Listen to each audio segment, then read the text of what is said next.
Hey, Mike. Yes.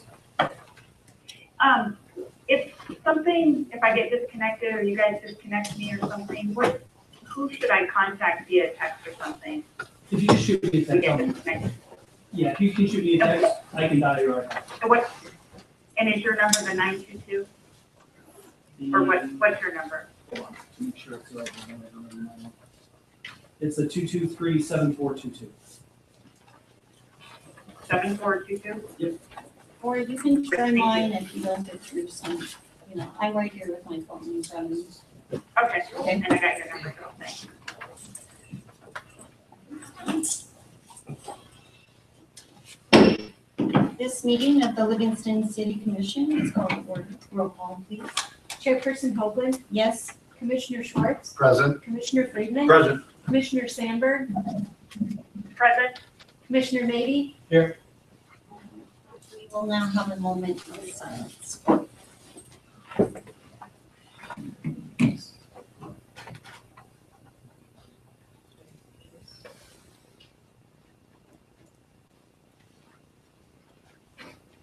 Thank you. Please rise for the pledge.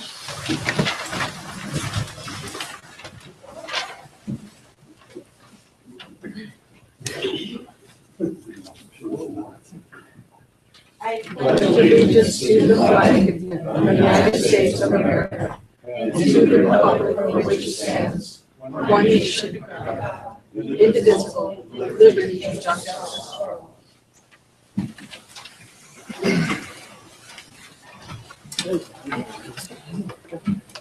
Okay, next on our agenda is public comment. Please come to the podium, state your name and address, and we can sign in at some point. And remember that what you speak of at the podium should not refer to what's on the agenda later. You can refer, or you can talk on that subject later versus at this time. Please come up.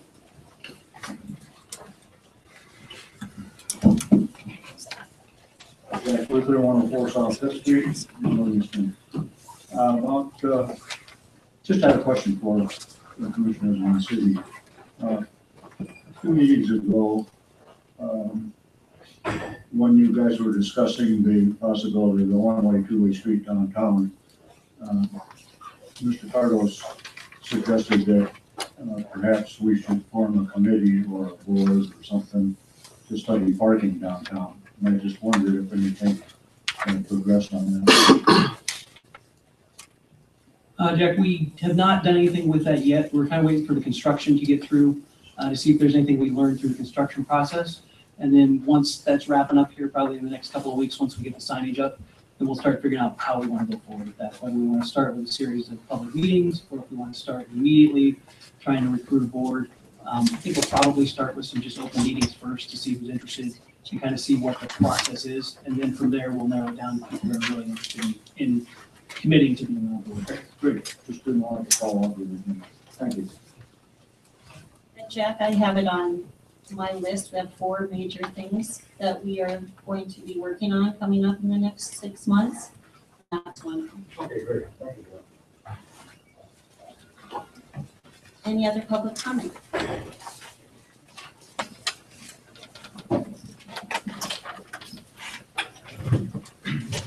JT 345 South Main. I read on Mr. Ricardo's social media said the reason why things were left undone in the streets, as far as all the yellow was not painted, was because of the cost of the paint. There was a business owner downtown that said, you know what, give me the paint and I'll paint it on there. And I would like to know how much money was expended by the city of Livingston to produce the YouTube video for the failed city from the federal safety levy. And maybe that could, sort of wash out whatever expense you paid for the year. Thank you. You want to explain the striking to the public? Sure. So I think, Jay, you can correct me if I'm wrong, you're referring to the parallel parking spaces? Yes. Okay, so there were some questions on why the parallel parking spots on Main and Calendar, we haven't marked out specific individual parking spots. There's a few reasons for that. One is not just the cost of the paint, it's because we're looking at this study to reconfigure, so we didn't want to paint something that we're just gonna have to reconfigure shortly anyway. But also because we're doing a little bit of research, there are multiple avenues that say you can actually fit more parking in if you don't mark the spots. And it's because of the length of the vehicles and differing lengths of vehicles. Because in the angled parking right now on Main Street, if you read our ordinances, if you are over 18 feet, you can't park in the angled parking. And that's because of how far out you step. A lot of the trucks in Livingston are over 18 feet. So you assume a 20-foot truck that has to be able to park in the parallel parking. To allow them to actually park into it, you're gonna mark off those spots at about 25 feet, which is great if you had all 20-foot trucks, but you don't. If a motorcycle comes and parks in a 25-foot spot, it's gonna take up that whole spot. If a Mini Cooper comes and parks in that 25-foot spot, it's gonna take up that whole spot. But if you don't paint it, you can actually fit more vehicles. We've kind of been measuring it and testing it out. Today on the second block of Main, we looked, if you would have marked off spots, there would be 14 spots available. There were 14 vehicles parked. On Friday, before I went home, I checked the half block between the Mint and Alleyway. If you had marked off 25-foot spots, there would have been 4 spots available. There were 5 cars parked. So we're actually hoping to get more efficiency in parking by not marking off those spots so that we can take up some of that extra space when you get smaller vehicles to park there. Well, let's address another street that you didn't mention, Calendar Street by Rainbow Enterprises. Bob Siegel wrote to you and said, give me the paint and I'll paint the curb. Is there a problem with that? I don't know if there's a problem with that, but we're trying to see if we can get more parking in there without paint. I don't know how you can get more parking in that limited space between the senior center there and the alley. I think what Jay's referring to is a loading zone curb painting, not street painting. Is that it? Are you talking about signs? Mr. Siegel wrote me about signs, which is different than the parallel parking striking. Well, to me, you also alluded to the lack, the cost of yellow paint on there, and you thought, well, you know what, if you would provide me with the yellow paint, I could provide you with the work crew, and it would be done. Too sweet. Thank you. Thank you, Jay.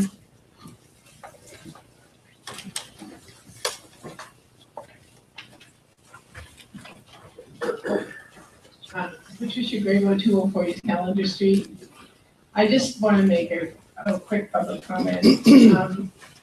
I've been back in Livingston 20 years, and for 20 years we have asked to have 4-way stops on B Street and Calendar and B Street and Lewis. And gratefully, so I want this commission to know how grateful we are that at last we're going to have 4-way stops on both Calendar and Lewis, because Lisa Patrick used to have a beauty shop right on the corner of Grabo, and she could hardly count the number of near misses that occurred on those corners because people assumed there was a 4-way stop, and then you suddenly didn't have a 4-way stop in just those 2 corners. So I just want to express my gratitude to the crew that made that decision finally after 20 years of lobbying to have those 4-way stops. It is really, really appreciated. We would also love to take a look at continuing Dyson parking between Geyser and Clark on Main Street. That's parallel parking now, but it's just a continuation of Main Street. So it seems like that's a possibility. And also diagonal parking on B, on the west side of B and the east side of 2nd Street. And I understand that may come up. And Matt Putman told me that it would take 2 months to get that kind of approval from MDOT to have that diagonal parking, but it's already there. I mean, we're underutilizing those spaces. So Just wanted to mention that, but thank you so much. Finally, after 20 years of putting those four-way stops on the street, I think you're gonna save some pretty serious accidents. Thank you. Thank you, Patricia.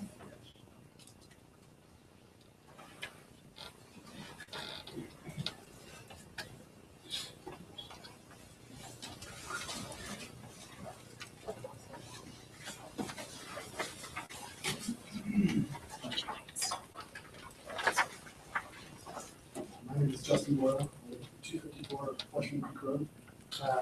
This might be addressed here shortly, but I wanted to ask that if you thought about to widen the stretch between Front Street and Park Street, the Fifth Street crossing, so that there could be a dedicated turn lane to head south out of the area. Justin, one thing is it's a state highway, park is, so that is one of the issues, but are you talking about front? The stretch between Front Street and Park Street, as if one were coming down Front Street. Dedicated right-hand Yeah. turn lane. So There's that's, always that one person that can block everybody.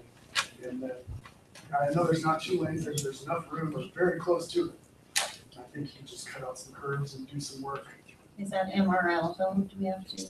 That's actually in the, Part of the traffic study. part of the last traffic study, was that recommendation. That's one of the things we're looking at, is trying to figure out, we'll have to work with the state to get right away. There's also that electrical box that's right on the corner there, that we'll have to look at. That is one of the initiatives we're looking at, trying to figure out how to get put in there.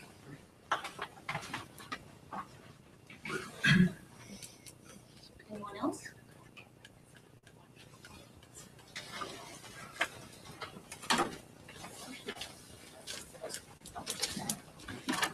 Tom Platt, 229 South Yellowstone. Since there's a lot of discussion about parking, when the new Neptunes was permitted, was there any information there about where people would park for that? You know, that's really close to residential, just like the other place, and much bigger. I'm just curious where they think people will be parking. So because it's a historical building in the central business district, there's no parking requirements for it. If it was a new building, then there would be city parking requirements that would come with it. We have talked about making the area on Clark there a 2-hour parking to turn it over more, so that there's more parking available for residents or for customers, so they don't get pushed down into residential areas. So we're looking at other areas to make that a little more efficient parking. And anyone else?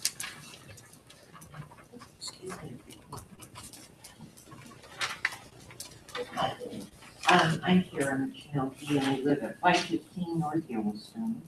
I was just trying to find out what's going on with the overpass or underpass. That's been going on for 40 years. I saw the plan for the future, but I'm wondering what's gonna happen now for the present.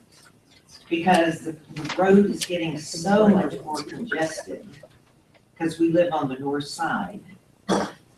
And have you been in the traffic when the train is there, the people trying to get to work?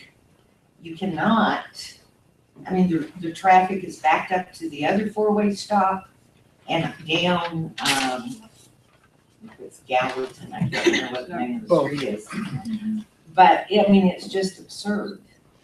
And something has got to be done. We can't, and then I saw where you're thinking about adding 2,000 more houses on the north side. So, I mean, I can see building another overpass way out there at, what is it, printing for less. But something has got to be done now. Because 40 years, and how many times are you gonna study it that we have a need So for it? Karen, tonight, our city manager is going to present kind of an overview of some thoughts as to what we can do to move forward Mhm. in the process, as well as some design ideas, just some, basic ideas as to what we can do to deal with the traffic. So that's the second to last item, I Okay. think, or is that, second to last. So hopefully some of those answers, or your questions will be answered. Okay, and then another thing I've been bothered by is during the winter when the wind is blowing and all the traffic is coming through town. The traffic is atrocious, backed up from almost the interstate all the way through town. And I was wondering, why can't we turn the stoplights off, get four-way stops or something, or have the police go out there and direct traffic? Because it's ridiculous that nobody can get through anywhere. So those are, there's so many areas that I'm concerned about with traffic flow. Because it's just, it doesn't seem like anything's being done. But especially when the wind's blowing and people, everybody stops at the stoplight, then you've got just backed up traffic. And it would be so much easier if we could do like a four-way stop or something to get people through town. So those are some of my concerns. Thank you. Any comments on some of the things that we did last year to deal with that? I know we did a couple different things than we had done before. And we're still doing a few things. Specifically on the interstate shutdown, we almost always have emergency responders out there directing traffic. Most of the time, though, it has to be out on the interstate to make sure that we're not getting too many trucks downtown, especially when we're packed up. We're actually turning around at that point. So we have people out directing traffic. We've worked with the Department of Transportation to change the way they notify us when it's going to be shut down, so we have a little better notification. We have worked with the state to control the traffic lights on Park because those are state traffic lights. Right. So they do change the timing on them. We're actually looking at upgrading some of those lights to improve the traffic flow. And some of the presentations I'll give later tonight, we'll talk a little bit how to create another route for that traffic when the interstate shuts down. Okay, because I have not noticed that anything's been changed. It's honestly, with the amount of traffic that's on I-90, no matter what we do, it's going to be backed up and it has to be shoved through Park Street. Park Street just can't handle the same volume that I-90 can. Right. So we're doing everything we can to mitigate it right now, and we have some ideas to help in the future. But we'll see what everyone thinks going later tonight. Okay, thanks. Anyone else?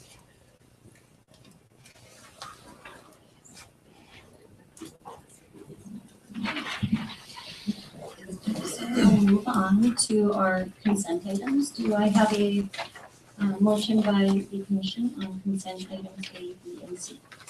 Or do we need to pull any of the consent items? Sure. Yes, sir. Before we started with voting, I wanted to seek a clarification in regards to my participating in the meeting tonight. Yes. Go ahead. Okay. So I was told that I could participate and have discussion, but I just couldn't vote because I'm not there. But when I read Montana Code 2-3-202, that defines a meeting, it means the convening of a quorum of the constituent membership of a public agency or association as described in 2-3-203, whether corporal or by means of electronic equipment, to hear, discuss, or act upon a matter over which the agency has supervisory control, jurisdiction, or advisory power. So I believe by that code that I legally have the right to not only participate via telephone, but to act. Jay, can you read? I would disagree. I think the Montana Constitution is clear that the public has the right to view the deliberations of the commission, and they can't view Sarah deliberating when she's on the phone. We're trying to fix it by, we will hopefully have Skype fixed set up on one of these screens by your next meeting. But tonight, it's not there. So, and Sarah, this is Mike. I'll tell you how they broke it out when we were getting the legal brief from MIA. The code you're referring to is to limit the commission from being able to talk to each other on the phone. So that section of the code is say, hey, you can't, it's the same code that affects like a walking meeting if you sent emails that just went around. So that's what they're talking about when they say that constitutes a quorum. So you can't do that without public notice. But recently, the state has gone towards interpreting the Constitution to say observe deliberations to mean actually be able to see the commissioner that's deliberating. In other towns around Montana are also doing it. Great Falls is doing it. Yeah, Great Falls has the same rule. I think Missoula has instituted the same rule. This has kind of been a change over the last probably 12 to 18 months. I think in the past, teleconference has been accepted more widely, but it's been starting to be interpreted more narrowly by the state as we've gone on. So you're stating then that the statute that says that I can participate and act via electronic equipment is not accurate? No, what I'm saying is that is referring to prohibiting you from doing it electronically without public notice. So that's just saying you can't all get on the phone together, or you can't all send emails together without notifying the public and making it available to the public. So it breaks down into that, talking about what you can't do electronically before it constitutes a violation of the open meeting laws, where the actual meeting part is being interpreted as not being able to be observed unless they can physically see. And that's based off the Constitution. But I'm looking at the actual code and the definition of a meeting. So the definition of a meeting, which we're talking about, which would allow somebody to act, states that you can participate via electronic equipment. So is there a code that you're referring to that says that people have to actually visualize you as a member? It's the Montana Constitution, Article 2, Section 9. And do you have that there, Jane, that you can read for me? I do not have it. I don't have it in whole, but it basically says no person shall be deprived the right to observe the deliberations of state government and its subsidiaries. Well, they wouldn't be denying me the deliberation because everybody can hear me and what I have to say. Right, but it So that is specifically allowing says they them have the right to observe you. Right, and this isn't our interpretation. This is the interpretation that's coming down from the state. So, I mean, it's up to the commission as a whole body and what you guys want to do. If you want to talk about that first and vote on that, I think that's fine. It just needs to be, well, it just needs to be a rule that is adopted by the commission on how we interpret that. And if our interpretation's at odds with the state, then we'll just have to deal with that with the state care. Lawson. Right, well, that would be with the state care. Sarah, what? I'm leaning towards, caution on this. Yeah, I just was provided my own legal advice that was told that I had a right to participate and vote electronically. I said my opinion, Commissioner, anything else? It's a tough call, but I have to agree with council on this.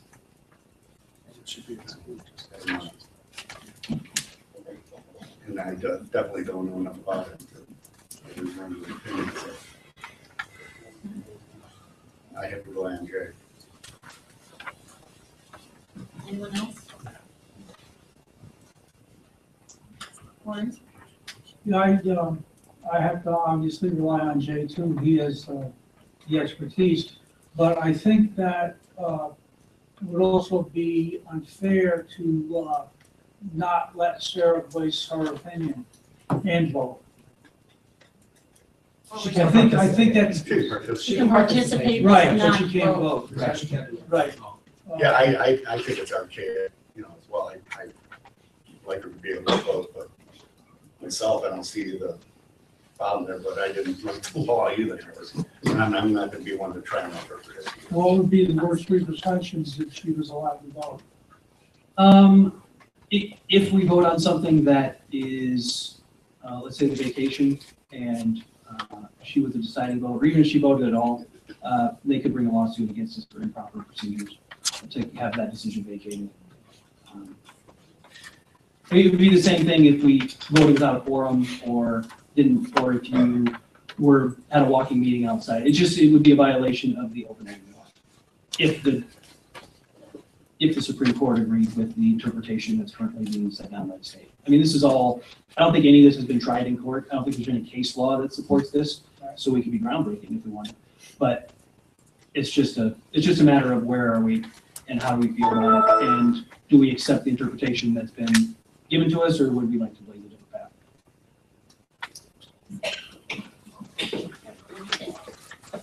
Well, personally, and I'm not a lawyer, but personally, I would like to see her have the ability to vote.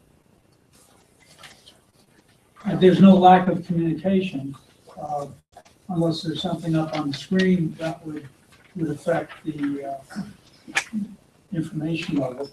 But other than that, it's instantaneous information passing back and forth.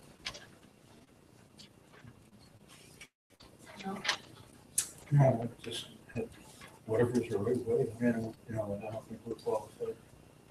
We've got to go with the legal counsel. So Sarah, the majority of the commission feels that at this time it's a risk. That as far as the voting participation is still proper and acceptable. All right, Sure, I respect it on the record, I respectfully disagree, but I see that the majority wants to go the other way. thank you, Sarah. So I'm going back to the consent items. Do we have any consent items that we need to pull first of all? So do I have a motion on consent items A, B, and C? Yeah, I make a motion, we pass consent items A, B, C. I'll second. Do you have a motion by Friedman and second by Schwartz? Roll call, please. Chairperson Hoagland? Yes, Commissioner Schwartz? 4. Commissioner Friedman? 4. Commissioner Maybe? 4. motion passes. One thing that happened tonight, or on this agenda, and I should have caught it earlier, I'll take responsibility. I did catch it, but not quick enough. And that is related to resolution number 4815. The abandonment or discontinuance of the property up on the hill. It's North D Street. So I would like to move that to the beginning of the meeting of the agenda at this point so we can discuss. And the reason why I'd like to move it, and I am going to request that it's tabled, and I apologize, like I said, that we had discussed at the meeting as far as moving this forward to another agenda, that we needed time for the Parks and Trails and planning board, if they wanted to address it, to put it on their agendas and talk about it as committees. And because of the meetings being canceled in July, it was not given to either committee. And one committee will take it up tomorrow. So we're asking that I'm asking that it's tabled until the first meeting in September, so we make sure that we have that covered. And it's something we've been pushing for a long time, is making sure our committees are seeing some of these issues in front of them before it comes back to us for decision. I'm asking that it be tabled at this time. I'll make a motion to table resolution 4815. Second. So we have a motion by Schwartz and a second, or discussion. Warren, anything to say? No. Okay, Sarah? No, thank you. So we have a motion by Schwartz and a second by Friedman. Roll call, please. Chairperson Hoagland? Yes? Commissioner Schwartz? 4. Commissioner Friedman? 4. Commissioner Maybe? 4. Motion passes. Tonight we have no proclamations and no scheduled public comments. We have one public hearing. We have ordinance number 2072, an ordinance of the City Commission of the City of Livingston, Montana, amending section 13 of the Livingston Municipal Code entitled Official Zoning Map of the City of Livingston by rezoning a 0.75 acre parcel in Government Lot 3 as referenced on Plat 104 from medium density residential mobile home R2MH to high density residential R3. Mr. Cardew. Thank you, Madam Chair. So this is the second reading of this ordinance. We discussed this in the last meeting. This is a parcel of land directly across from Katie Bennell Park that's hooked to the mobile home park there and also borders the apartments on the northwest side there.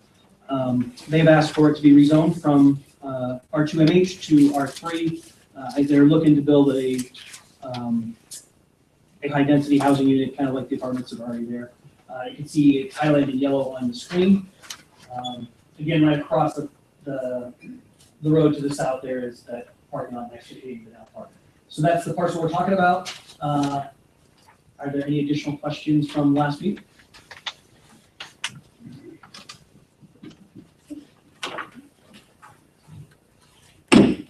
This public hearing is open on ordinance number 2072. If you have any comments, please come on up.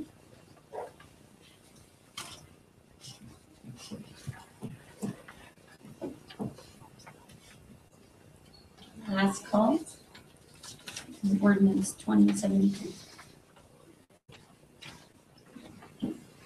This public hearing is closed. Commissioners, do I have a motion on the commission, or from the commission for ordinance 2072? I make a motion we pass ordinance 2072.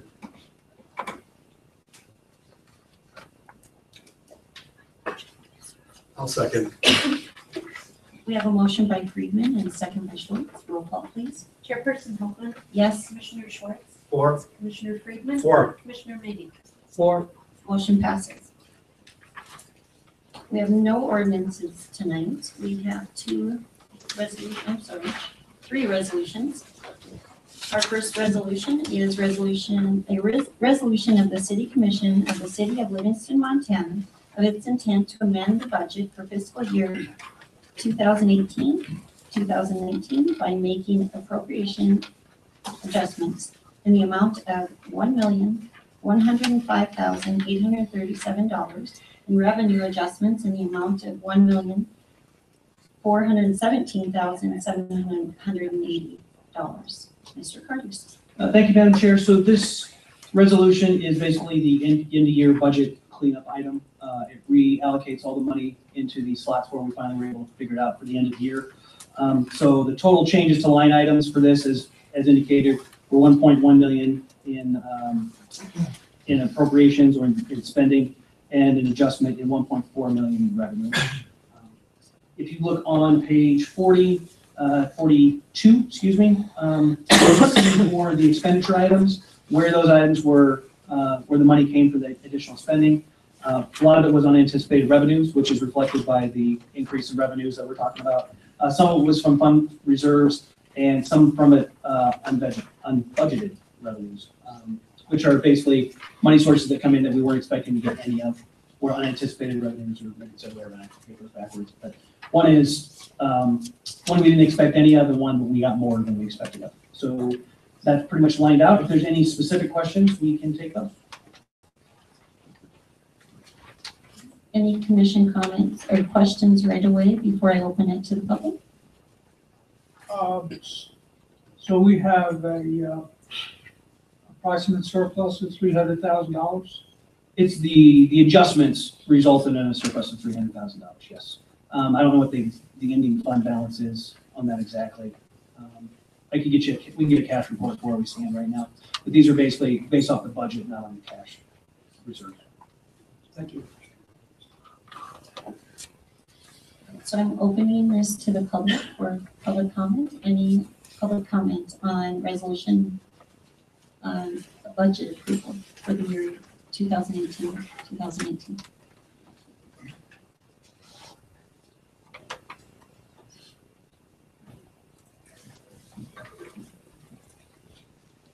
Out of 229 South Yellowstone. Can you please explain the bad debt expense, what that is? And it seems like it's just a large chunk. Which page are you on? At the bottom. 604. All right, so that is with our ambulance service, and obviously with any kind of medical claims, not everybody pays their bills. So that's the bad debt from runs that we made or services that we provided that either usually uninsured individuals that didn't pay up on their bills.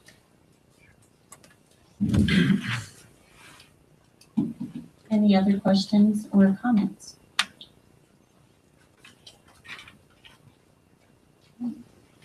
Commissioners, do you have any other questions before we call for a motion? Sarah, do you have any questions? No, thank you. Do I have a motion by the commission on the resolution to accept? Yeah, make a motion, we pass resolution 4813. I'll second. Yeah, where'd you find the number? Oh, and I see it now. 13. That's second. Second. We have a motion by Friedman and a second by Maybe. Roll call, please. Chairperson Hedlund, Yes, Commissioner Schwartz, 4. Commissioner Friedman. 4. Commissioner Mindy. 4. motion passes. Next on our agenda is a resolution of the City Commission of the City of Livingston, Montana, of its intent to fix the tax levy for fiscal year 2018, 2019, and giving notice of a public hearing thereon. Mr. Curtis. Thank you, Madam Chair. So the last resolution was to fix the final budget for last year. This is to fix the final levy assessment for this coming year. So we finally got the numbers in from the state on exactly what the mill levies were and what the values of each levy were. So there were some adjustments. There weren't anything significant. They were small adjustments to comprehensive insurance. There was a PERS adjustment. But just a small shifting of the mill levies around to make sure that each fund was properly funded. It had no significant impact on the overall budget or general fund. I'll open it to public comments at this time or questions on resolution number 4812. Sorry, wrong number, 14. Okay.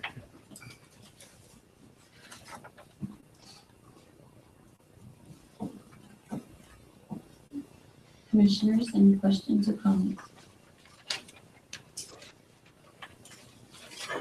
Do I have a motion by the commission on resolution number 4814? Make a motion to approve resolution 4814. Second.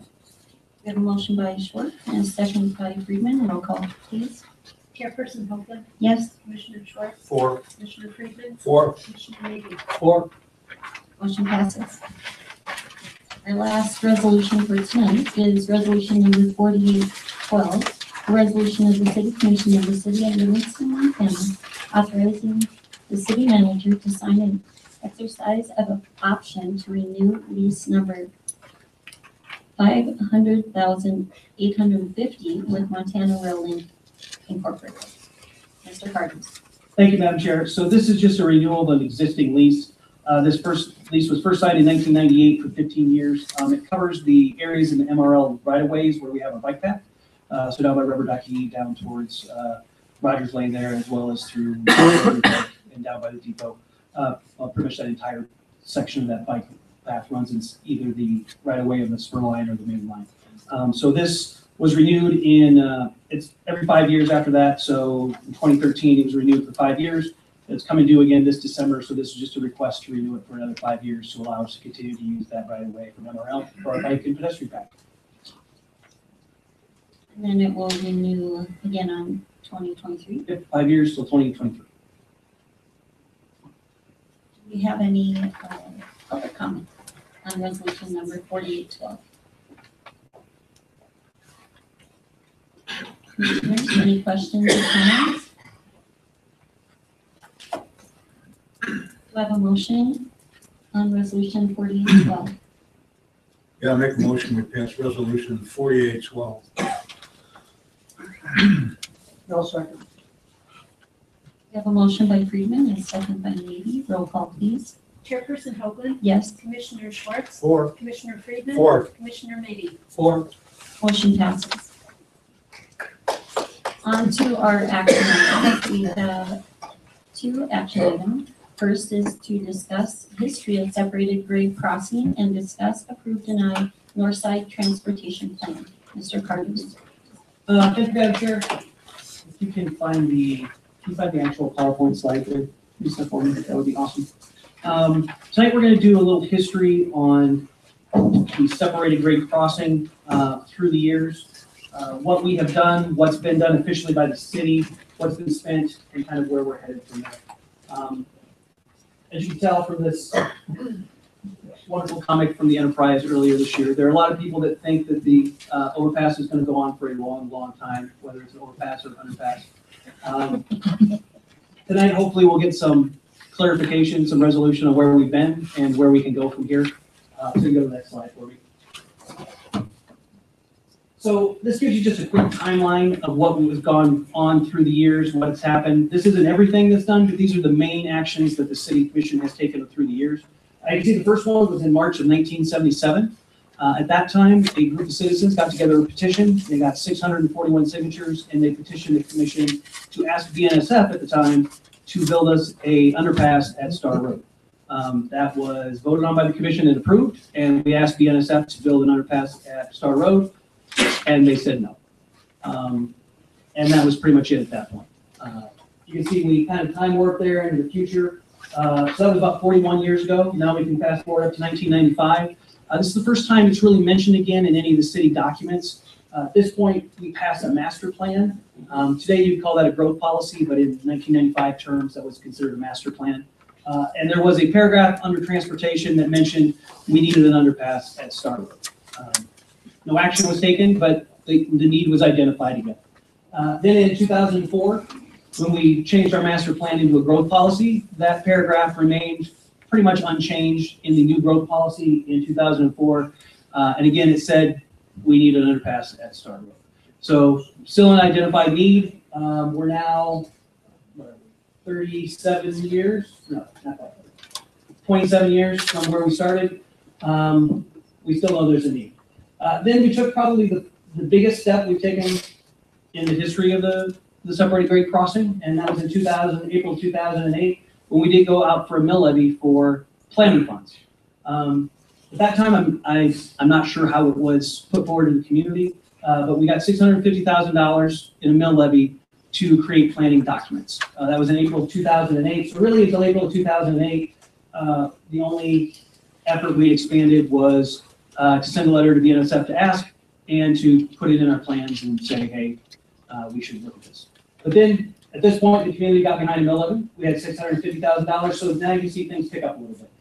In 2010, we passed a resolution that was an MOU with the Montana Department of Transportation. They were going to administer this for us. Most of this plan relied on an earmark from the federal government to pay for it. So that was the planning. At this time, we were getting everything in order. Once we got that in place with the state, we said, hey, execute task order number 2. That was also in 2010. What that did is it took us from a feasibility study and said, hey, we want you to actually design what a crossing would look like. At this point, it's still an underpass at Star Road. So we went through with the design at that time. That sat there for quite a while, and then 5 years later in 2015, it's kind of the next spurt of energy that evolved around the overpass and the underpass. We signed a MOU with MRL, which is significant at this point because it's entirely in their right of way that this was being built. They signed on for it. They gave us permission. We looked at it. It looked great. Also that year, we said, hey, this is going to close Sunrise Drive, so let's look at a different way to get down from the top of the hill, see if there's a way we can replace Sunrise Drive.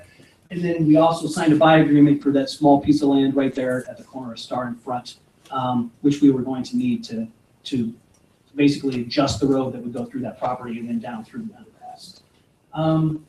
That's pretty much where it stalled. Not a lot went forward from there. When we go through the money, we can show the planning that went on after we asked for task order 2 to go forward and where the money went. Really, the next step forward was this December when we said, hey, we probably need to find out is this still the right answer? And that's when we went ahead and signed the agreement to start the Northside Transportation Study, which it has be shown here in just a second. So go ahead and continue. So this might be a little hard to read, so hopefully you have that. I sorted this cheapest to most expensive, so you can kind of ignore the stuff at the top if you want, but there's a lot of small things that we pay for. Appraisals, we're down in the $4,000 range when we talk about alternate feasibility studies, designs for city utility locations, and the columns, if you look at them, if your numbers in the far left column, that's federal money, it's in the middle middle column, it's state money, and then the far side is local taxpayer dollars, so that would add up to $650,000. Once we got to railroad utility relocations, design cost about $22,000. We're still not talking huge amounts of money. Overpass, underpass concept analysis. That's when we said, hey, should it be an overpass instead of an underpass? So we spent another $35,000 with engineers verifying which design was feasible, which one wasn't. We spent $38,000 in applying for Tiger grants. I think that was over 5 or 6 cycles. Obviously, we had not gotten into the Tiger grant. Transfer to MDT was for some oversight and administration costs. There's the first, real big numbers, environmental documents were $178,000 that we spent on environmental documents for the design. Then you go over to some federal money, which is about $186,000 that we gave to the Department of Transportation for preliminary engineering oversight and indirect costs. The right-of-way purchase, which we talked about with both the Star Road facility and a couple other small ones, were about $250,000. And then the lion's share of the total amount was federal grant money that went to the actual design for the underpass, which was $729,000. If you add all those sources of money up, you get to $1.6 million. So that's what's been spent. Of that, $650,000 is city money. The rest of it is federal or state money. So that's kind of the history of where the money's gone, line by line. Not much more discrete breakdown. You can get that shows you exactly where everything's gone and why. So that federal money on the left is the $906,000, and that's the one that has a timeline on it. That's the one that if we don't get to right-of-way purchase or construction by September of 21, we will owe back to the federal government. So next slide, please. So where do we go from here? Well, the next step is understanding the traffic flow on the north side. So Keith from PD&H and Bob Marvin, our traffic engineer that put together a study, are going to come up and present that to you. You can ask them questions. They can go through what they studied, how they studied it, what they came up with. If you had time to read through it, it's a pretty comprehensive study. They did a lot of good work in gathering the data. I didn't attach the 80-plus pages of traffic counts and intersection analysis that went in the appendices, but it's a pretty big document. If you want to hit it on the website, it is it's on our website for anyone to see, and you can see the entire document there. So thank you, Keith. Good evening. Keith Learning, Thomas C. Hawkins, Bob Marvin, Marvin Associates. We teamed up back in December last year to start looking at more or less the impacts of growth on the north side of Livingston. Yes, Matt's going to pull up. I'm going to just kind of run you through some of the figures, kind of hit the high points. Bob can answer any technical questions that you have, or make it kind of informal. Don't feel like if you want to have a question, just jump in and ask. But just to start off with, I'm going to have Matt go to figure number 1. There you go. This was kind of the area that we're looking at. There's some areas there currently that have already been developed. Discovery Vista. We're starting to look at some growth in the Northtown subdivision area. So this is kind of where we're seeing the growth potential in Livingston right now. There's a lot of reasons for that. There's some infrastructure that's in place for water and sewer. Obviously, the road section is starting to become an issue as far as what to do with the traffic that encounters this area. This kind of spurred the discussion between Mike Cardos, Shannon, Bob, and I about, well, we probably need to look at where in town the likely growth is going to occur and what is it going to look like to our traffic. So this is kind of the area that we identified as probably easily developable, and especially with the PFL development that is going on out there next to the interchange. it made sense to kind of relook at this and what the impacts of an underpass would be over from either Star Road or somewhere else. So going on to the next one, this figure here, figure 2, is just existing traffic volume counts at these various intersections. We went out and measured during part of this was done as part of the original transportation plan, which you guys have already looked at and seen, and then we added on some intersections that pertain to the north side development. These are the existing AM peak hour and PM peak hour traffic counts that are encountered at these intersections today. So this map, this exhibit just kind of looks at travel times. It's more some studying that Bob does, and what it really is telling you is what routes are people find the fastest routes. Which routes are people going to choose? So in this area is what we're doing is we're identifying the areas in green are more or less single family resident type areas, and then we have a commercial type corridor that goes along the highway there. And what we're doing here is we're just assigning future traffic volumes to these areas. So we have to make a guess of what's going in there. This seems like the likely guess of what those areas will develop as. We take those areas and we create traffic volumes for those at full build out. So as we move forward into this, this is not a document that's like, what exactly are we going to have tomorrow? This is based on, as growth progresses, what is it going to look like? So, Could I stop you a moment? Absolutely. Would you go back a couple slides? Can you tell us what that means in a nutshell? Just to describe it to the people as to what information do you get from that data? What do you? You want to take a shot at that, Bob? Okay, that's the first step in doing the transportation and traffic projection model. It has to document the travel times from point A to point B. Point A to point B on certain street loops. By doing that, we can evaluate the distribution of traffic from that study area to other parts of town by route. So obviously the faster the travel time for a certain portion of that study area, they would use that route. So it's important in developing and documenting the traffic model. Thank you.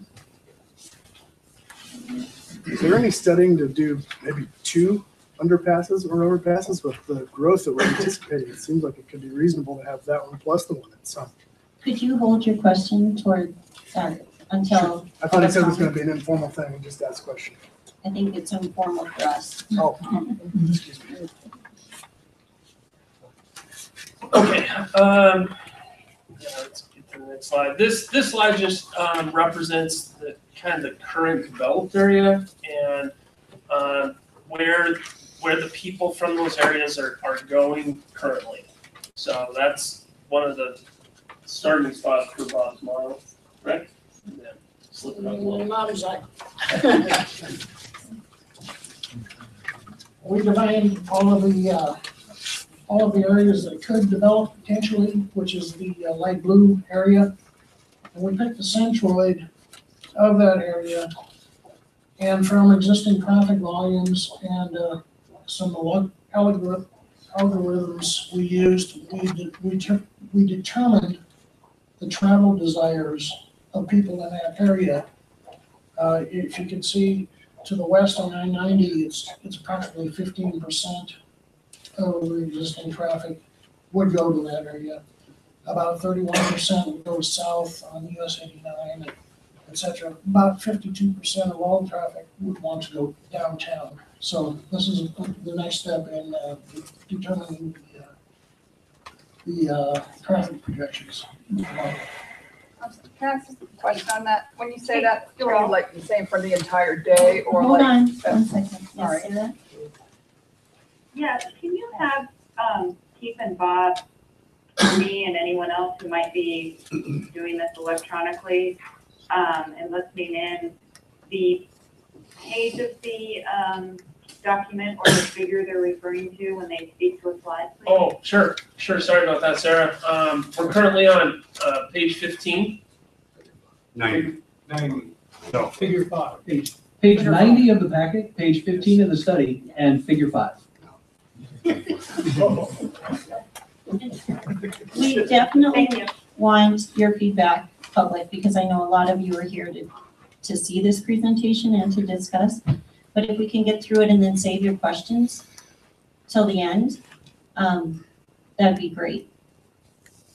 Thank you. So, I guess moving on there, Matt. Oh, so, right now, this drawing is, figure 6, Sarah? Page number on it. Thank you. Figure 6, we're just looking at the key intersections, and what we're really doing here that's kind of important here is we're looking at the future extension of Front Street, and you can either call it PFL Way Road or Meredith Ranch Road. Those are kind of the dashed red lines. That's kind of the future proposed alignment of those two streets. Those aren't necessarily exactly locked in. Those are kind of schematic, but they kind of get us where we're going. Go ahead, Matt. So moving on to figure 7. This is kind of the nuts and bolts of the study. Real briefly, the red dashed lines are what we're saying would be future arterials. The orange dashed lines are future collectors.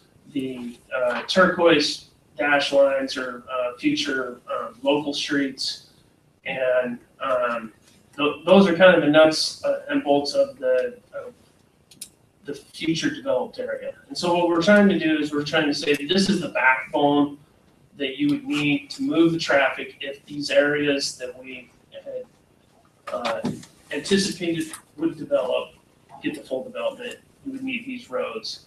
And then there would be other local streets that would fill in around these and connect into these major streets.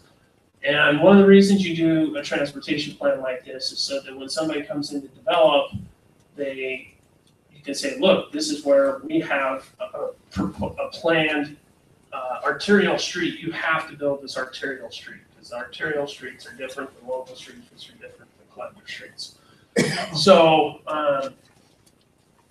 that's kind of what we're doing here. And as we move through the study, this is kind of the layout that we came up with. And the underpass location that we've chosen here is at PFL Way. And there's a number of reasons why this appeared to be the best location.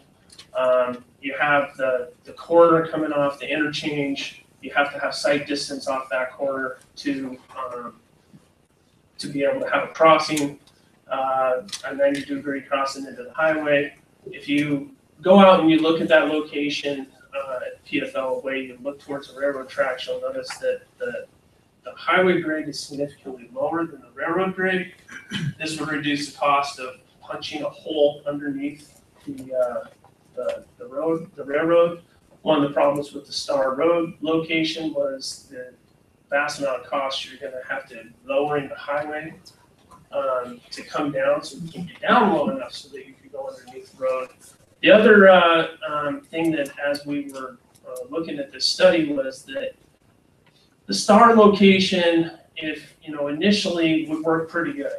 And if you go back in time, back 10, 15 years ago, there wasn't a lot of look-at growth in this area. It was more of a stagnant growth assumption. And when looking closer at the Star Road location, when you start adding significant amounts of future development to the north side of Livingston, what happens is the distance between US 10 and Front Street is too small. And so you guys are already kind of experiencing this at 5th Street. the stacking of the cars starts to increase to the point where the cars are stacking up into the Front Street intersection, the intersection's broken, the whole thing falls apart. The other thing that, while looking at the Star Road location of the underpass, is that once you start adding significant amount of growth, initially it worked pretty good, but once you start getting the growth in that area, you start breaking down other things as well, including the intersection of US 10 and Park Street, and I think also needing an additional turn lane would also be required. So for these reasons, the PFL location starts to make a lot of merit. The other item that we're looking at is what would the impact of the underpass be on the 5th Street at-grade crossing? And what we found is as you increase the level of traffic, that actually 5th Street continues to operate at a level service of D, which is not great.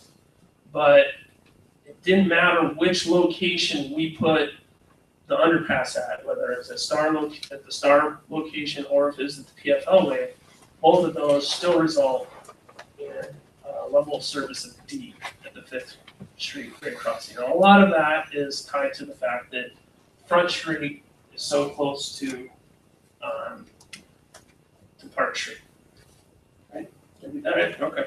So in a nutshell, that's kind of what the plan is looking at. It's looking at what the future growth does and what kind of street infrastructure we would need. So the other part of this is water and sewer. So when you start looking at water and sewer, currently we have out to PFL, there's the Starville booster station, there's 12-inch water line, and it goes about 12,000 feet. It's 12,000 foot dead end water, which is not ideal. As a municipal engineer, we try to look at looping water lines so that there's a couple of reasons for that, so that you don't have stagnated water.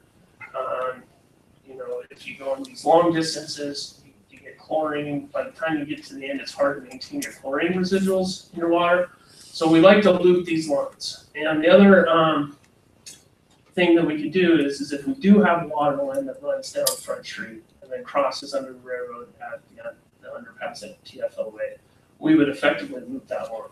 And the advantage to us doing that is that we could change that from being on the lower pressure district to the upper pressure district, which means that we could switch out the Starville booster station and put a PRV valve there, and so we could effectively get rid of the booster station. Booster stations are costly to operate. So that, and we need to be bringing this infrastructure out into this area to loop this line anyway. So the other advantage is there's currently a 10-inch sewer main that goes out to PFL for a large amount of the way.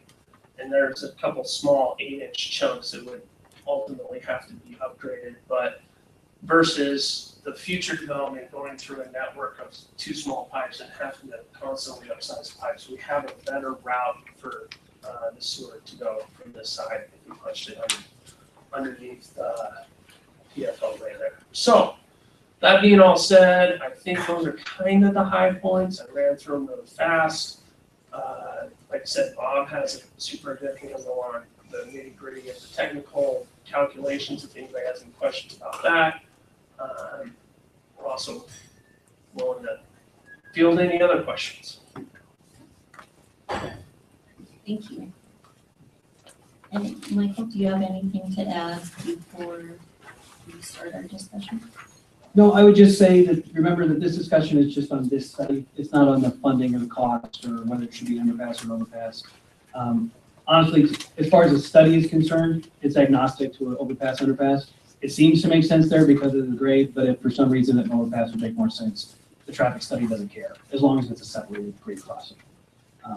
We'll get into some of the details of cost and locations and some of the other things in the next item. So this one should just, discussion should focus on the study itself and whether or not we want to accept it into the library of documents for the city. So when we vote on a study, we generally don't have a lot of discussion. It's just accepting a document. If everyone is okay with that, we just vote on the study. We'll get to the next section or the next item. and then have our discussion. You're welcome to say something at this point based on voting on the study as an accepted document for this use by the city, or of course, you have the right to say that. So I have a question. So does that mean that? Can you come to the mic? Sure. What's They're all, Yeah. can we seek clarification for commissioners first on the document? Yes, of course. Sarah had a few questions, yeah. There is someone up here, if you wouldn't mind letting her finish, and then we can move on to us, ask any questions. Go ahead. So I guess I'm confused. So you're going to vote to accept the study is all you're doing? Yes, just the document, which we have to do anytime we have a study or information like this that then we use potentially in the future. We have to vote on it. Okay, So, that's all I. and then we will open it up again unless someone has something to say on the acceptance of the study. Okay. And Sarah, do you want to? Sarah, go ahead. Yeah, thank you. So, let's see, so in regards to Mike's comment that,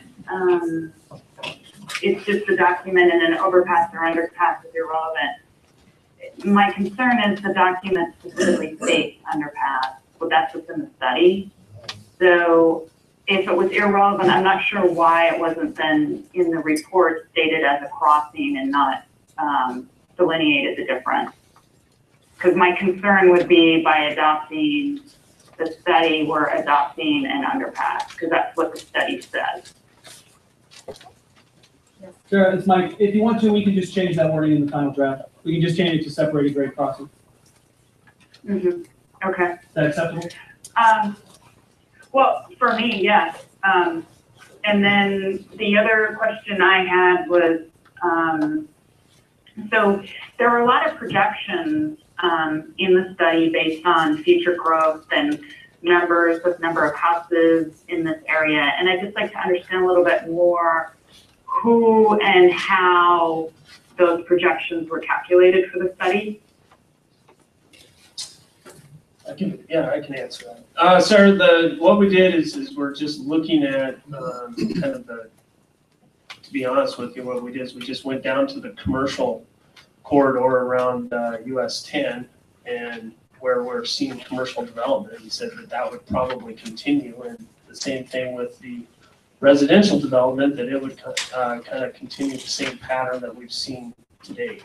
And then we took those areas and we estimated based on square footage of property, what the densities that we're seeing, and we projected those onto these other areas. So the projected numbers, and I don't have them exactly in front of me at the moment because I'm flipping through my agenda as we speak, but roughly I think there was a statement that said there were 2,000 homes estimated on the north side. So I'm just trying to understand, is that your projection, Keith and Bob, or was that something that was given to you from the city? And just trying to understand where those numbers came from. That was kind of well, like for example, we took some of the preliminary plat stuff from the Northtown subdivision and we plugged in those numbers for the Northtown area. We took the Discovery Vista area and we kind of looked at what the Discovery Vista area is currently doing and projected that out to what I'm calling Meredith Ranch Road. Kind of that between the two orange lines out that way. So we kind of combined them and then kind of worked with the city a little bit on what kind of densities we could expect from the zoning type areas that we have out there.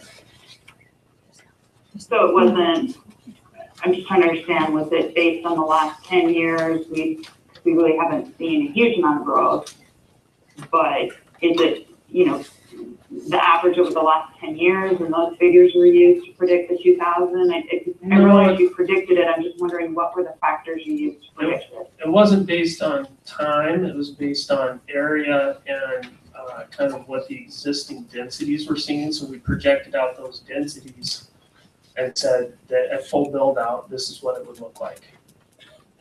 So you looked at full capacity. That's right. Okay. And then on figure 7, and I'm speaking with Keith, right? Yes, yes, you are. Okay. So, and I see the study area boundary. Where is the city and county line in regards to that north side and west? Or is the whole black area currently in the city? Hey, Sarah, this is Mike. I'll take a swing at that one, but get your pencil ready. So if you want to start on the north side, most of that is in the city. So can you see where Ridgeview Trails is up there? Yes, I sure can. So the north side of Ridgeview Trails is about the north side of the city. As you go west, that next subdivision is not in the city, it's in the county, but the little subdivision after that is in the city, and then it's county after that on the north side of Fleshman Creek. It is city right now to the boundary line, and it's hard to see on this one, you can kind of see it for the next phase of Discovery Vista. It kind of goes out just past that green bump on the line. And that north-south green one, just a little bit west of there, that's where the city ends right now. So from there to Meredith Ranch Road is county.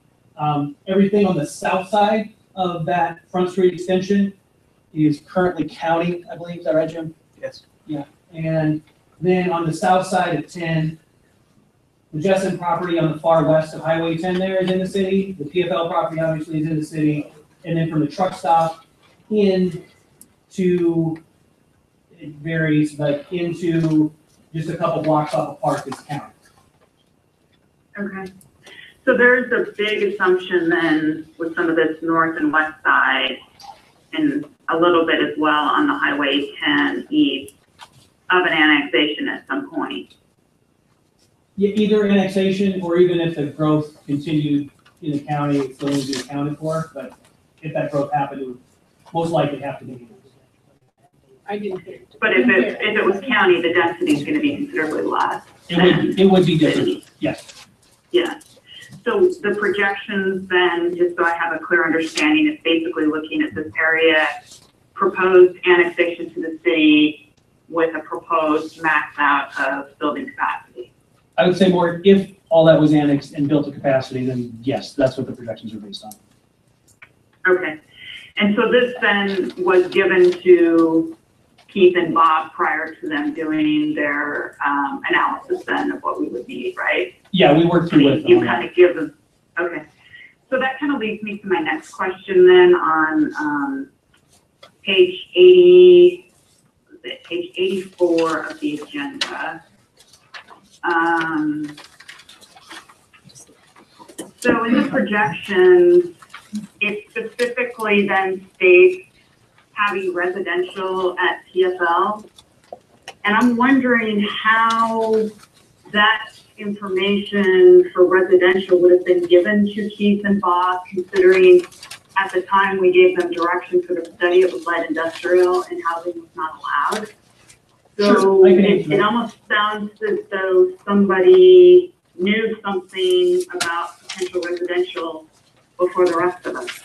I wouldn't say before the rest of us. When that request came to the zoning commission, obviously the city knew about it at that point. And so we shared it with them at that time because we thought it was a significant aspect of this study. And at what time then was that provided to them? Whenever we came in front of the zoning commission, you know when that was, Jim? We went through twice, so it was. I can give you I think a it was date, about but 2 months ago, but I can't give you an exact date on it.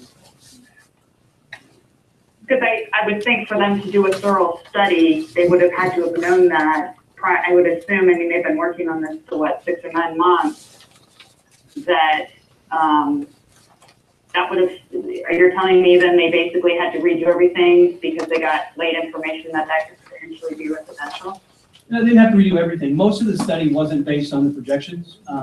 You know, it's mathematical models. So you do all of the analysis, you take all the counts, that takes a lot of the time. You get them together, you build the models, that takes a bunch of time. The projections are just numbers, and if you change those projections, you just change those numbers and stick them in the model and it spits out a new model. So yeah, they did have to rewrite some of it, but they just had to stick the new numbers in the model, get the new numbers that came out of it, and then change any conclusions that traffic would have changed. Also, don't we have the growth plan, even as antiquated as it is at this stage, that does address growth in these areas as potential growth. Yes. So did you use that in the information?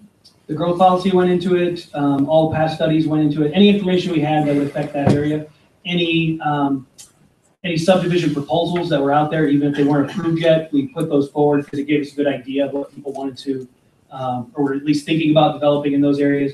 Any information that we got on even just inquiries on what a proposal would look like, we shared so that that information could be included, see if it matched the models we were using, see if there was anything that we needed to change. Sarah, anything else to ask? Yeah, thought I still had the floor there. And then I think, Keith, I got a little confused when you were relating to the numbers on Fifth Street and the load capacity at Fifth Front and Fifth and Park in reference to whether Star Edition made sense or PFL made sense for the crossing. And I think you said something, I just didn't quite understand that articulation, I guess, if you don't mind repeating that for me. Sure. In a nutshell, Park and Fifth Street, the Acre crossing is working at a level of service of D. And what's the level of service of D mean? Okay, so level service of A is completely free flowing, lots of space, and as you go from A to F, it gets progressively worse. So think of it like level C is kind of busy, but everything's still moving pretty good. You start getting to level D and E, and things they're bad, and really I think it's tied to, and I'll let Bob correct me if I'm wrong, but it's really tied to the amount of delay you experience at an intersection. And so once you get to a level of service of F, it means that the intersection has failed and the waits are so long that the intersection is just not working anymore. But a level of service of D is still operating, but it has a long wait time, and I guess I'd rely on Bob to kind of tell me what's your average wait time on a level service of D? Depends on whether it's a signal or a stop sign. Have a signal, it would be, at the signal at Fifth and Park, the level of service speed would be, if I'm not mistaken, longer than 35 seconds per vehicle. So it takes 35 seconds for one vehicle to get through. Well, That's the first one at the light, not the 50 others that are behind. So what I was saying is So that's so the current capacity right now as is a level D. that's right.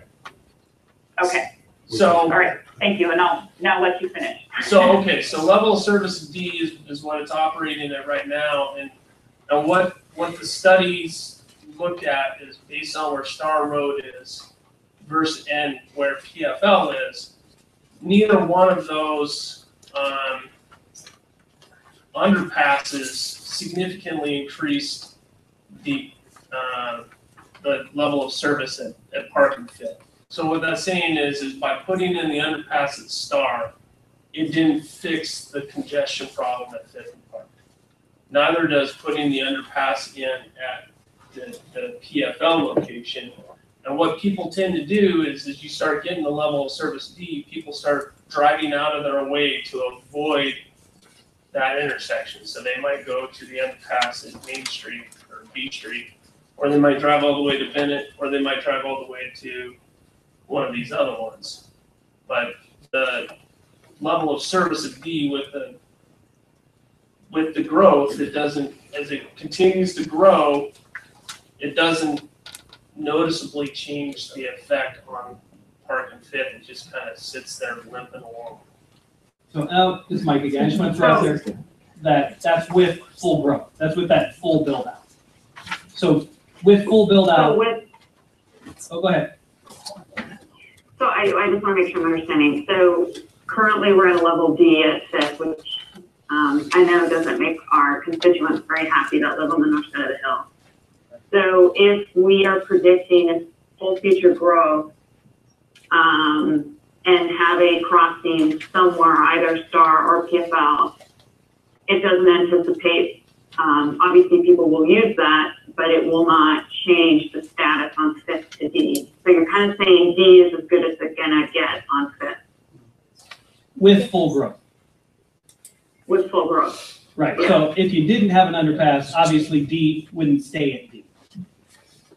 D would go to like F minus. But I'm just yeah. saying, Right. D, but I'm saying D is as good as it's gonna get. I'm trying to make our public understand if they somehow think by adding another crossing, And I think through that's, what's stated in this plan, that Fifth is gonna change to an A or a B is probably unlikely. that is true. Initially, it would be better, but then it would go and progress back to the. But with the improvements in turning lanes that that's engineered would make things better. We can make that crossing better, but still probably not Well, that's, an A or B. that's not what they're saying. No, Like, no, they're it's saying what that they- there's gonna be a load of D. Right. So that the The way time it that it is. takes is still gonna be a D situation. So Without any improvements. I'm trying not to sugarcoat this any differently than what is provided to the facts. So I thought I just heard Keith and Bob say that D is as good as it's gonna get. I guess what Capacity, we might be a C for a while, but even, based on the study with full capacity, Fifth Street really isn't gonna get any better. right, as it exists today. And what we're also trying to say is that, if you're, there's a certain amount of traffic that's already going to Fifth Street, and, whether you're at, Star Road is not pulling a huge amount of that traffic away from Fifth Street. And what is going away from Fifth Street is already probably going to the existing underpass. But yes, you could make it better with some improvements but we kind of left it the same because we're trying to evaluate, what we were evaluating is the difference in the impact of an underpass on what that would do to parking. Yeah. And there's not any noticeable, it's neither one of those is the long-term solution to parking Fifth. Right, okay. So my other question is, we don't have a comprehensive growth policy that clearly defines the vision of our community regarding growth. And I'm a little hesitant to wonder, we're focusing on an area that is speculating on annexation. And if we were to do that, there's a lot of parts of the city that we could speculate on annexation as well, whether it's east, maybe a little bit south. And so, I struggle with just looking at, and this was my concern when we first looked at the study of just doing the north side, of not having a comprehensive, if we don't have a comprehensive growth policy to understand where and what we expect to be, I'm not sure how we can do a traffic study without the foundation of what we're expecting our community to look like. So I struggle with that, and don't want to move forward with making a speculative decision without looking at all the other parts and components that will come to play on how our community grows. So Sarah, our next action item is to discuss how we move forward. Can we move on? Well, I know, but it's talking about accepting a traffic study, and I'm not sure I want to accept this as a document, and I'm stating my reasons why.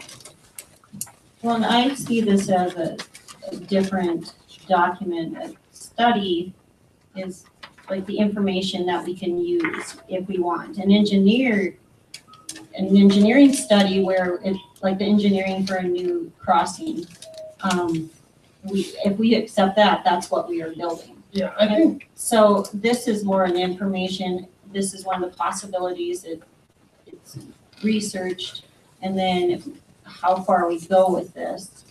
I think this gets tied to, it's really easily tied to the underpass is where you get, but I mean, the reality is that whether this area develops tomorrow, or if it develops 150 years from now, this document, what it's kind of showing you is once again, as this growth comes out, it's nice to say, hey, Mr. Developer, you're gonna go out and develop out here. We now need, this is our backbone that we need you to build.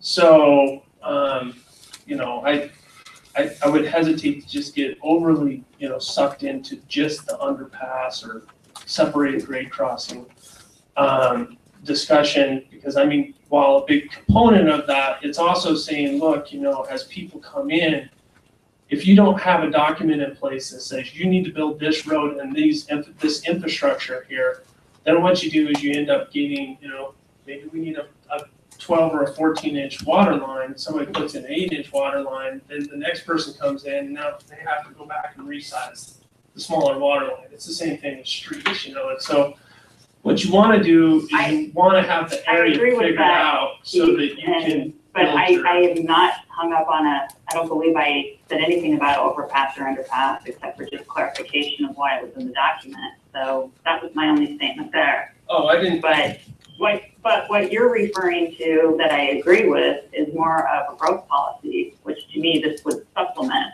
a growth policy. I think putting a traffic plan in that then dictates your growth policy is a little backward. To me, you have a growth policy first, and from there, then you have a traffic plan. So I'm not sure how we can adopt a document that has this information. I question the validity of the study when, you know, I don't want a traffic document dictating my growth policy. To me, it's backwards.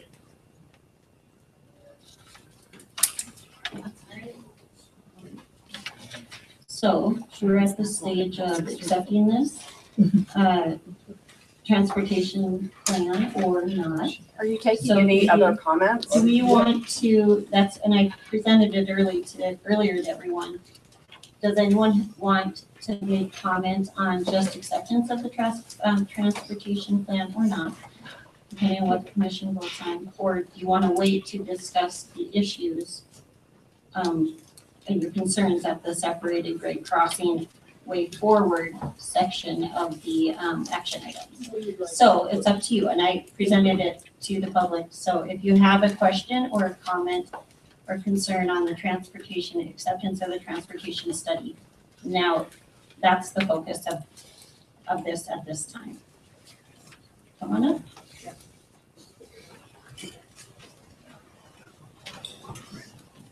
Jack Luther, 104 South Fifth. I have a question that maybe will come on the next part here, but on page 91 of this document, it talks about an at-grade crossing at the intersection of the underpass road and the PFL road. And I'm wondering if there's a timeline on how long that at-grade crossing would be there until either an underpass or an overpass or PFL. It won't be.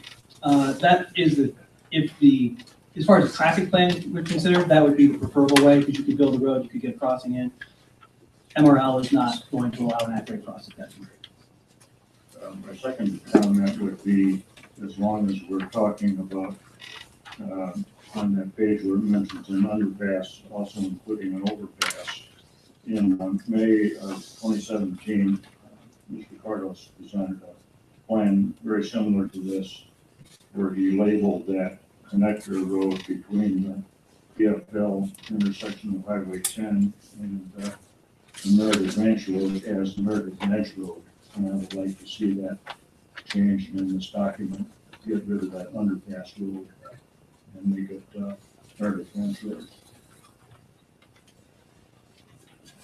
And my third comment would be, do we need an underpass or an overpass at this street?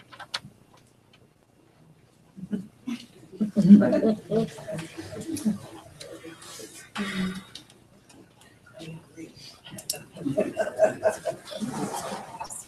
you, Jim.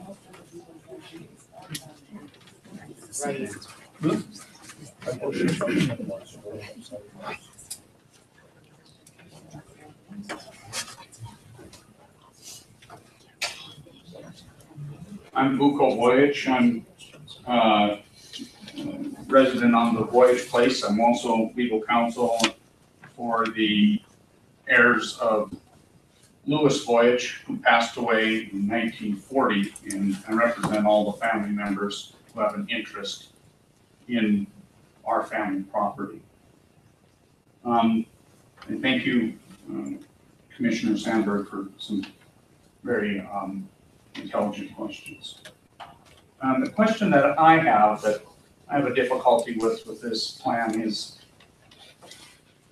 that we're using such a wide range on the projected growth. So we see area that's developable, and no one disagrees with that. When I hear this plan may take effect in 5 years or 150 years, we begin to look at, is it the best decision to proceed forward with this infrastructure in this location? Because I did not hear the reasons, and I would like to hear, based upon the projection of what the actual growth rate will be in this area, not at 100% capacity, because we can calculate that, but what is a projected growth rate and what is the basis for that increase in population?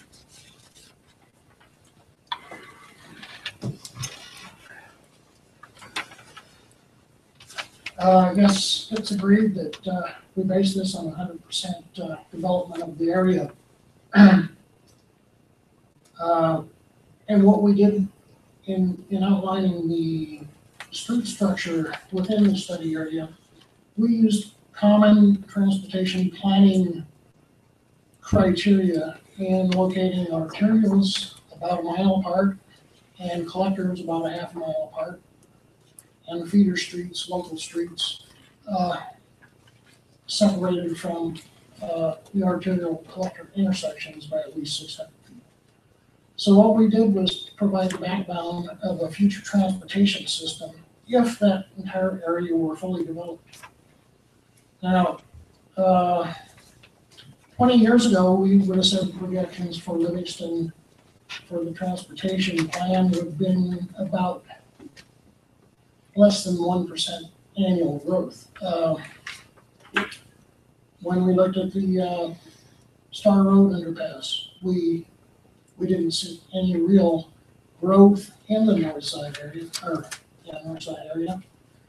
So, so the traffic projections on that included essentially no growth. But what we've seen in the last 5 to 10 years is accelerated growth in this area. And I believe we stated in the report that the full development of this study area couldn't possibly happen in a 20-year planning period. However, we had to look at the street system in this study area because it is isolated. It has got a barrier around it with the railroad. We felt pretty comfortable in developing a street system that would go beyond the 20-year horizon. And we, in essence, we've been able to size the arterials and collectors based on a full development. Even though it wouldn't exist, it would be there if ever needed. I think if I can answer a question that you may have implied but not actually asked, why choose to plan off of worst case and not off of projected? Is that a fair? No, I think it goes to what Sarah is saying.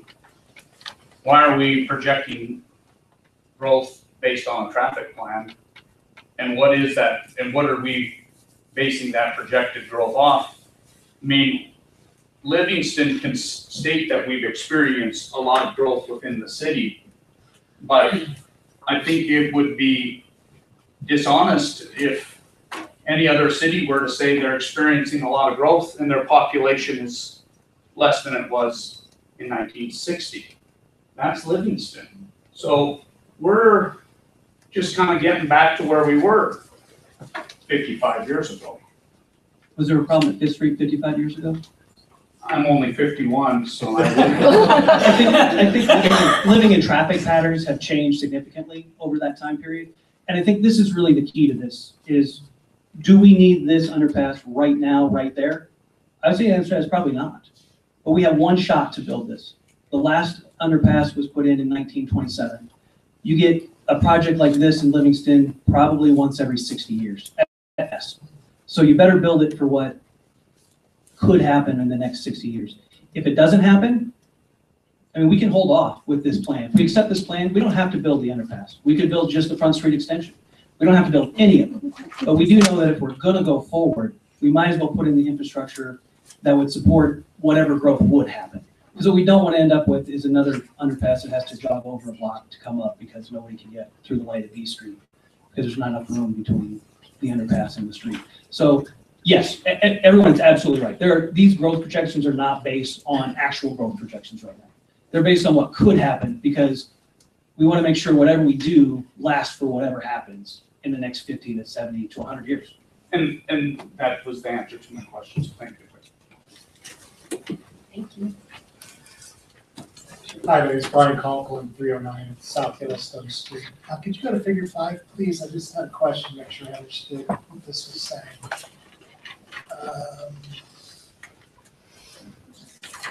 Maybe this, yes. So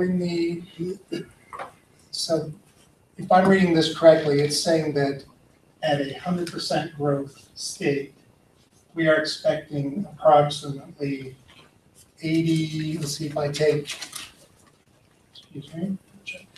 I think this is the current one. Can you go to the next one, Matt, that shows the, No, that was exactly the one I wanted. okay, that's the current. Oh, this is current? Yeah. Not future? Okay, do you have one that is like this for future? Yes.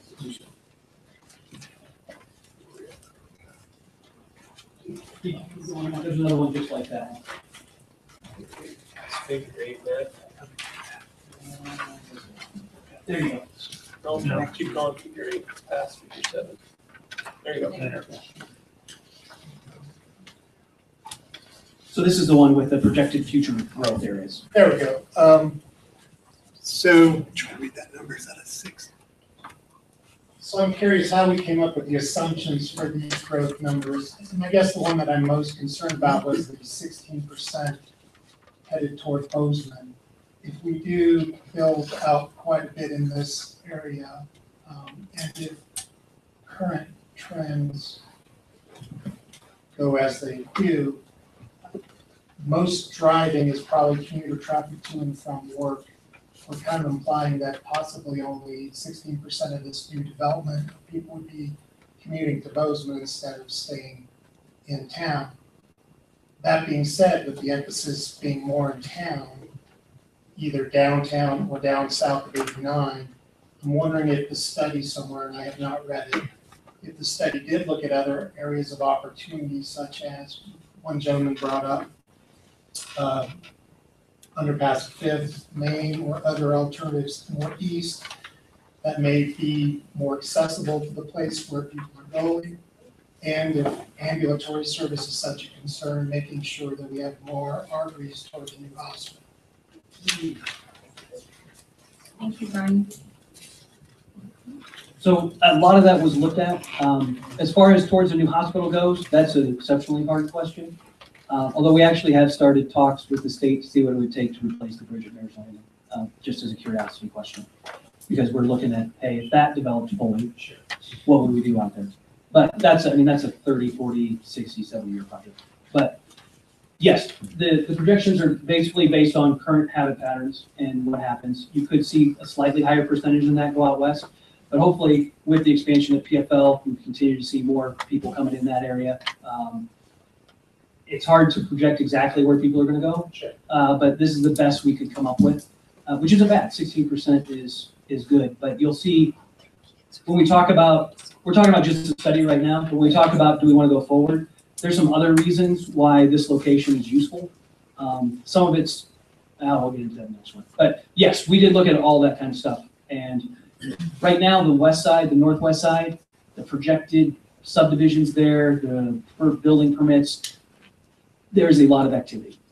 There is none on the east side of the river right now. Sure, and that's why, just for the record, I think that the 16% assessment is woefully low. Thank you.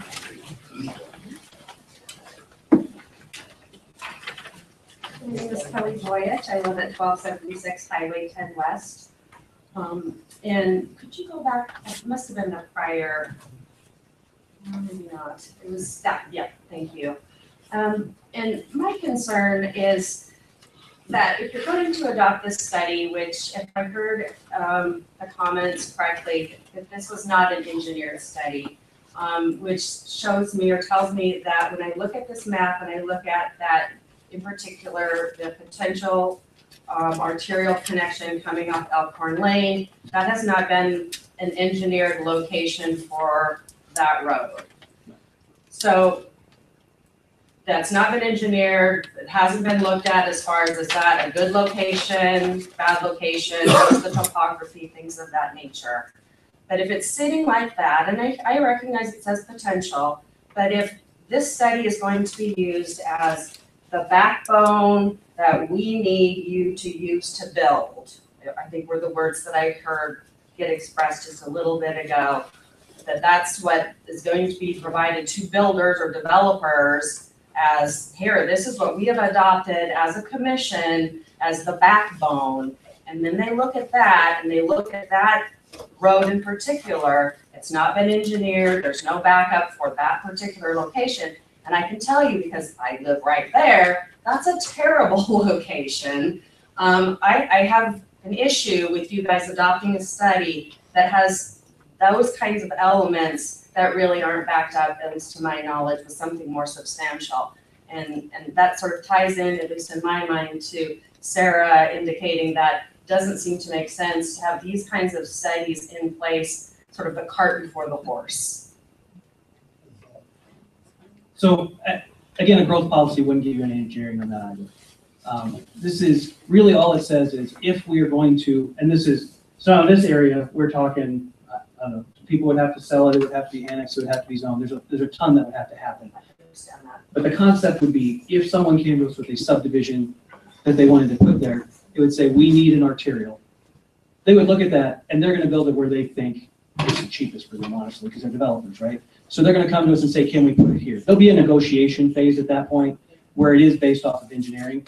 But the concept that we need an arterial road, which basically has no driveways that dump out on it, that is going to be able to carry that load, that connects to, we would prefer Geyser, because then you'd have a through street right all the way from H out to PFL. That would be ideal. But if engineering doesn't allow that, then we would negotiate with them at that time to figure out exactly where that arterial would go. So this is just, these are the concepts. When you go to actually build stuff, this doesn't hold you in any of that. This is a plan that says, hey, we want an arterial out there. If the commission chose and they came with a subdivision plan that didn't have an arterial, they could approve it. This isn't mandatory, but it is to give us the idea, hey, when that gets annexed, or if somebody wants to subdivide it, we need to look at this because it's what we want for the future. And I totally get that. You know, you have to plan for future development and expansion of the city.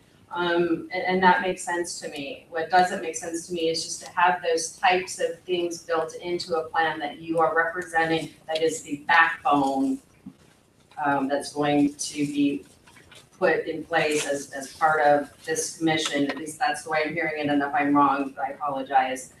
That's going to be shown to developers. I guess what would make you feel more comfortable? If it said something different? Or? I don't like that, frankly, crossing through our property in that location. No one came to us to talk about this at all, which would have been nice, but regardless, that in anticipation of future growth, arterial thoroughfares will have to be implemented. Perfect. I don't think that gives you enough meat to tell you what you really want in the future, right? Like, Truly? it's a line on a map. It's not a route. It's, Exactly. Well, it is a route. It's a route that's very distinct and it goes from that point through there and connects in through there. So it is a route and it's very specific. I know it says potential. My concern is that as outside of today, 5-10 years from now, you guys have this as part of your record, somebody comes in, they look at that, and that is what the city of Livingston has adopted as where that should go. And it's not been engineered, nothing has really been done to really. so I guess, would you like us to engineer it now? I would actually feel better about actually something backing up a road like that. But that's the whole point, is we don't have there's no reason to engineer that at this point. Well, then there's no reason to put it on a map. If the intention is that at some point in time, it gets developed and an arterial thoroughfare needs to go in there, you note that, fine, that's part of the plan. It gets engineered at the time it needs to be engineered. So no growth policy either then? Well, of course there's a growth policy. Well, a growth But this policy- isn't the growth policy, this is a study A growth policy for would an also underpass, show, overpass. a growth policy would also show where things would be annexed. Well, and we can And talk that's about it very at that point in specific. time. This is not a growth policy. No, it's not. It's not even that specific. Yeah, I just don't want things, I just take issue with there being studies like this or in your record, the city record, that people in the future are gonna come and look at, that have been represented as being the backbone of what people need to look at, and they're gonna be utilized as that's what it's gonna be. That's what we as the city have adopted as needs to take place. Kelly, can I try to explain something of another study that we have referenced? So the traffic study for the downtown area, the calendar, different things like that. The recommendations are not, they didn't recommend that we have a four-way stop at Second and B, if I recall, and/or B and Guys, or not Guys, I'm sorry, Lewis. Okay, community has spoken, we have looked at the traffic as a city, and we are putting stop signs. Okay, so it wasn't recommended by the study that we did accept.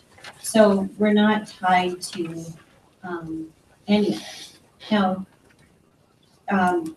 we use it often to help us to understand, like as a commission or the city to say, oh, okay, we haven't thought of that yet, and the study shows this. So I'm not worried about this, meaning that we're gonna put a road right through your property at all. I'm not, because I know we've never used them like that.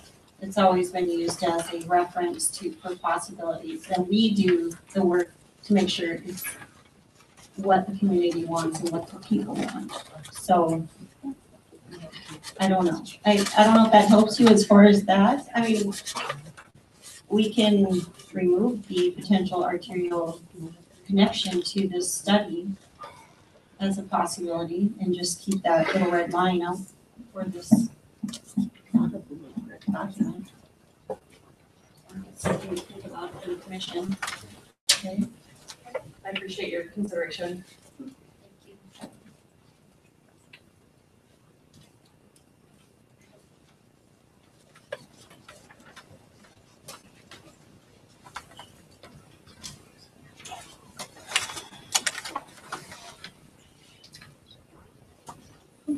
I'm sorry, it's Gary Yeager, that's the word. I live 1205 Millhaven Drive.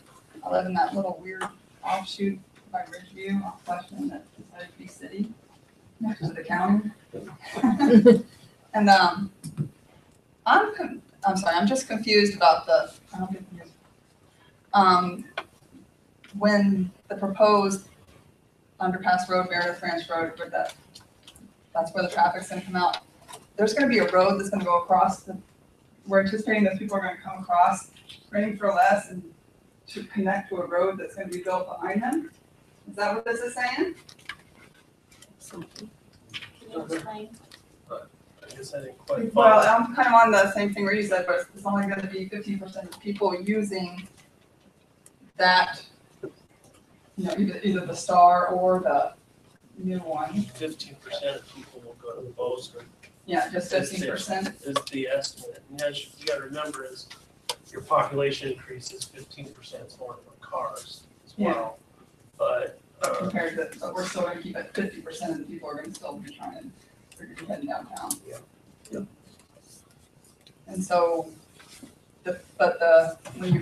are you saying that when they build, if they do the Printing for Less pass at Printing for Less, that there's gonna be a road that you're gonna be able to get across town, or just everybody that's gonna be using that Printing for Less pass either heading to Bozeman or gonna be heading back up 10th and trying to get through that light at 7th? No, that road would go all the way through to 89. It depends on which ones you're talking about. If you're talking about the Front Street one, then obviously it's gonna go all the way, you could cross at 5th, 10 is gonna come all the way into 7th. If that other road ever got built on the bottom, it would go all the way to 89. So you'd have 3 different ways to get back to the town. So part of building the underpass or the pass, let's say the pass at the Printing for Less crossing would be building a road. Not across initially. Printing for Less. Not initially, not ever, maybe. So again, this is a concept that will decide if we implement. We may implement some of it, we may implement none of it,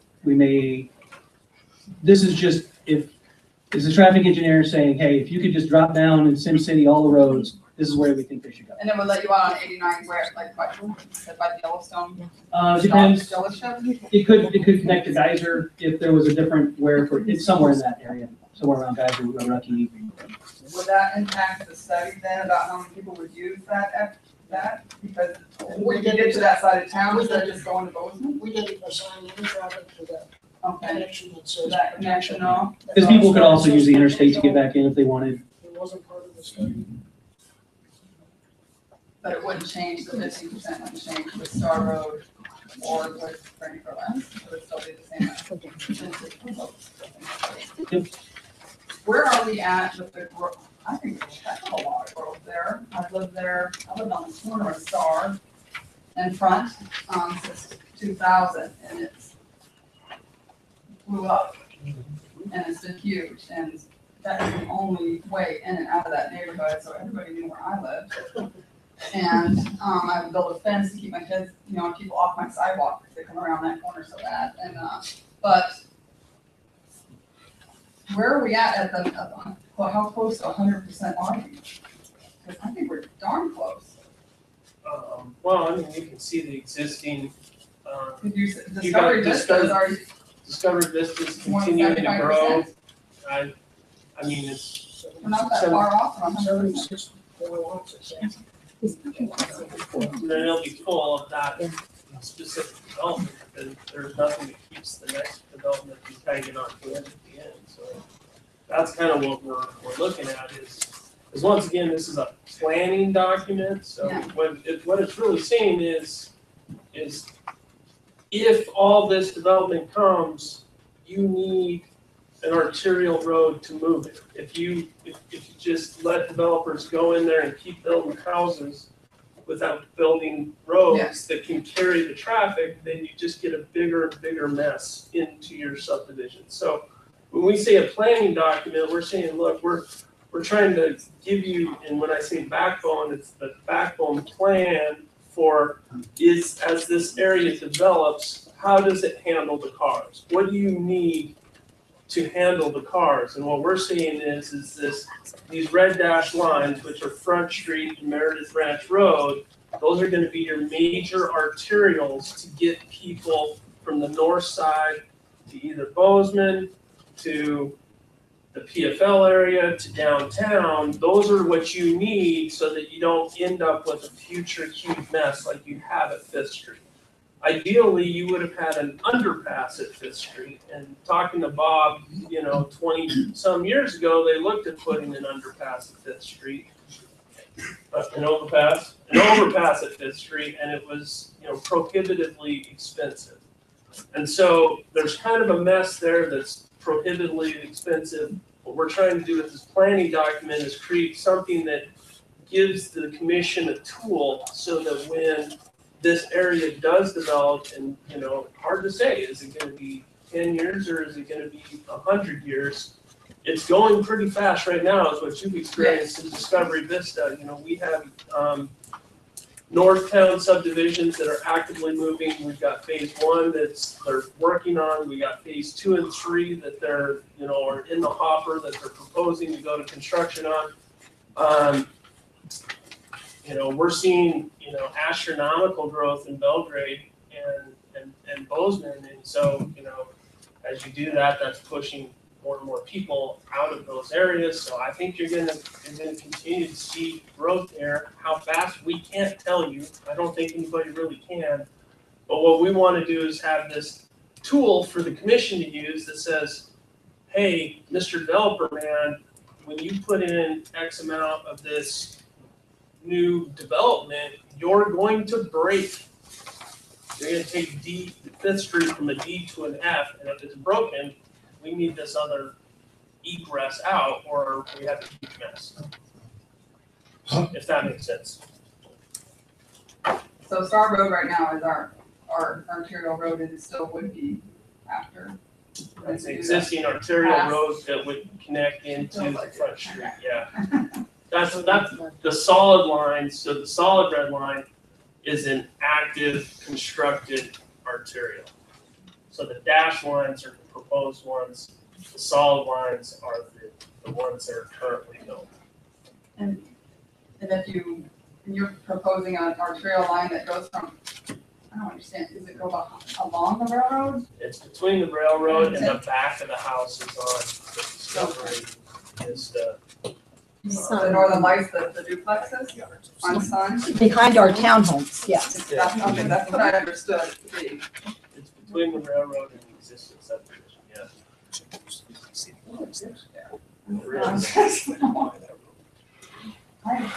And that would be how we would connect, and that would be the connection from Star where there to get to the underpass? Yes. Or if you're on the north side, you could use Fleshman Creek over to Merritt Ranch Road, if that all got developed. Yes. Go either way. Yeah, all of this is it. None of this is planned to be built for nothing. I just, that's what I'm trying to gather. I'm like, in order to have that one, how much more we would need, so much more to fix in order to make it just usable where it's at now. And that's what I'm trying to put together, make sure I got where you guys are thinking where it's gonna go, and the only way that I think it would work. Thank you. Sure. Thank you, Carrie. Any other questions on the transportation study or comments? Darrell, when there's a chance, I have another question, when it's an opportunity. Okay, right after this person. Yes, my name is Herb Beagle, and I live at 79 Mural Lane. I know it's in the county, but I do have 3 residential duplexes here in the city. I was originally on that growth policy around 2004, 2005, somewhere when we developed that.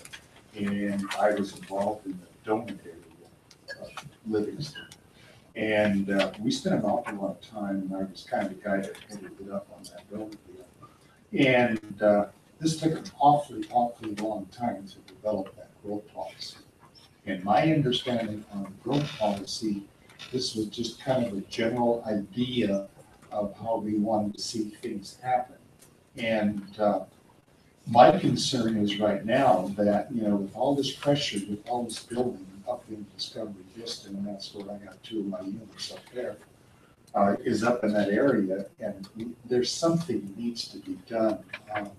Because I've talked to one fellow up there, and anecdotally, he told me it takes him roughly, these kids in school takes him half an hour to get from where he lives up in Discovery Vista to downtown.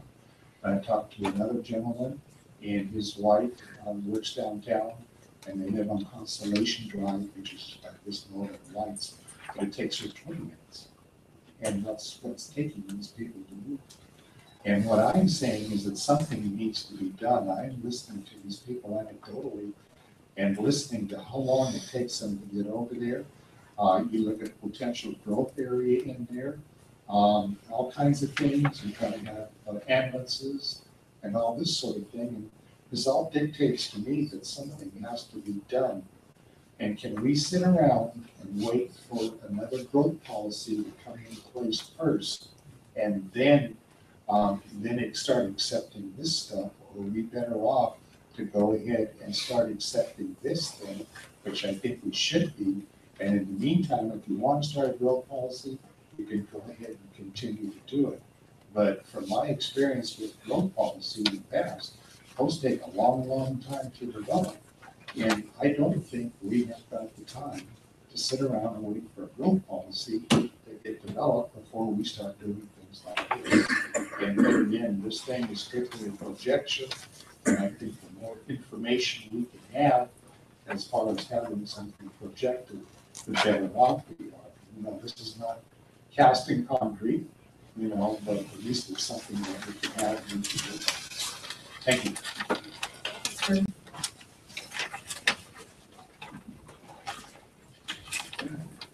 And Sarah, go ahead. Oh, yeah, so just listening to a couple of the comments and Keith as well, stating that we have something then, I'm paraphrasing, but then we can provide to the developer and say, well, if you're gonna do this, you're gonna congest the street even worse. So are we saying that somehow this document will dictate that developers would have to help fund arterial roads? Or I'm trying to understand how this is useful to, when we say we present this to the developer, what are we presenting and what would we get out of it? So the answer to that is yes, to a point.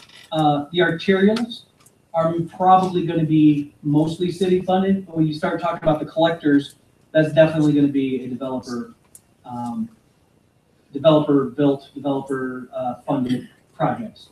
But it also means that when we subdivide or when we look at annexing, we get the easements that we need, or at least get easements that we can trade to build what we need later.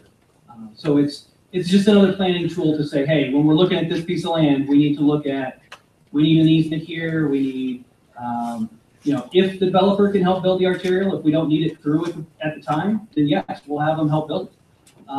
It just depends on where it is, what the process is, but absolutely the rest of the plan, the collectors and the locals would determine, and honestly how they lay out their subdivision will be based on where the arterial is, because only entrances and exits from the subdivision should go out to the arterial road. So it actually will also affect how they design their subdivisions. But in essence, I think what I'm being told is this is just a document put on our shelves and it doesn't really mean anything more than a document. So to enforce what you're saying, Mike, we need something other than a traffic plan to be able to have the developer pay for that. Yes, that would be done during the subdivision approval process through the planning board. Okay. And so, what happens if, so we have this speculation of annexation and full capacity, and we're looking as if all the growth is only happening on that side of town. And what happens, there's a lot of property there that we're speculating will become city, and there could be people who don't want to be annexed. So the likelihood of that being 100% annexed, I think, is probably not accurate. But what if something changes where we actually see our growth headed north and east or south and east, and we have focused all of our energy on just this one section, and it doesn't happen there? And again, it's just back to my discussion on not having a comprehensive review or study of the entire city boundaries, again, without a growth policy. So in essence, it's almost like in default, as I said before, that this document is going to be used to plan and dictate where our growth is going to be. I think to avoid that, we work on the comprehensive growth policy. I think that's the next step. This doesn't preclude a growth policy. If a growth policy disagrees with this, then you pick which one you like better and you use that. But to get that comprehensive look, I think would be a wonderful thing. I think everybody thinks that would be a great thing. And that's what I think the next step would be. to look at those other areas, whether it's the east side, whether it's the south side, whether it's the frontage road on the south side of the interstate back to Love Lane, whatever the other areas are that we think we want growth or we anticipate growth, we absolutely include those in the comprehensive growth policy and we go forward with that.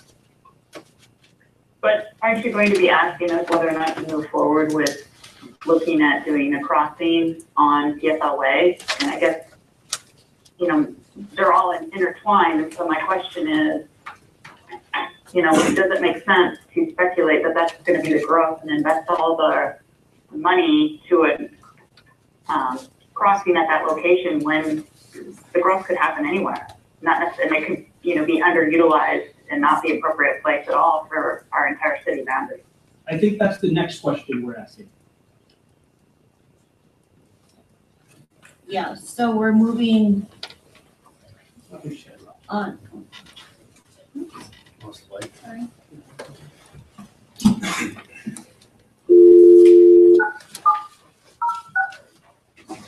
So as we're waiting for Sarah to come back on, do you have any questions or comments on the transportation study? Yes.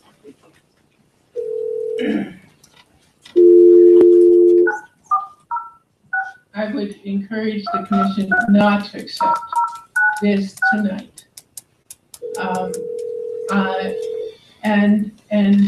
It is an enormously flawed study with huge assumptions. And so if we could just not accept it tonight, I spent a year of my life, almost full time, designing Eagle River, Alaska, which went from 25,000 to 75,000. We had to have demographic studies. What we did was we accepted all the studies at the same time. So we required a demographic study. We required a study in hydrology. We looked at economic impact. And all that was achieved within the time frame of a year. If you put this front and center, then you are putting this front and center rather than the growth policy, which would allow us to get these additional studies, which are not that expensive, by the way. Economic impact studies are not that great. Demographic studies are not that expensive. Hydrology studies. I mean, these things are really important to making this kind of framework. And if you adopt this tonight, then this goes front and center. Traffic becomes front and center rather than an intelligent look at what Livingston is going to look like in the next 25 years. In Eagle River, Alaska, they went from 25,000 to 75,000 in 25 years. Okay. But we had all these other tools with us and we adopted them all at the same time so that the cart did not go before the horse, and it only took a year. It won't take us that long to do it right. This is not doing it right. This is doing it backwards. And I would encourage not to accept this tonight and take a serious look at what is really needed to make these decisions. Thank you.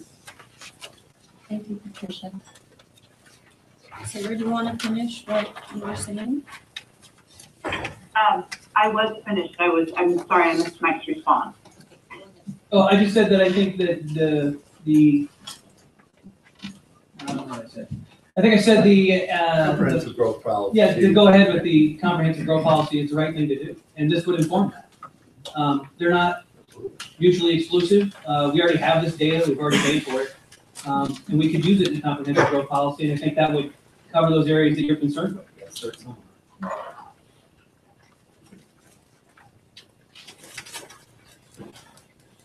Are you there? Yep, thank you. All right. Last call on the transportation study. Hi, Gary Boone, 615 West Calendar Street. I didn't have a chance to dig through the entire document. I was curious, within the study area, I know the city of Livingston was granted or deeded or something that swath of land from Westman Creek to the railroad tracks. Almost an overlay with what we have here is a proposed arterial. Is that disclosed anywhere in these documents? The city already owns that? We don't. So in July of 2005, there was probably right after Herb helped with the plan then, there was 1,000 home tract that was proposed there through the county that was abandoned once the city's plan was finalized. Just curious if this traffic plan is overlaying over the top of that plan from 2005, what I mean, it's obvious we need the residential housing. Who's gonna pay for this underpass and these arterial roads is key. It's scary.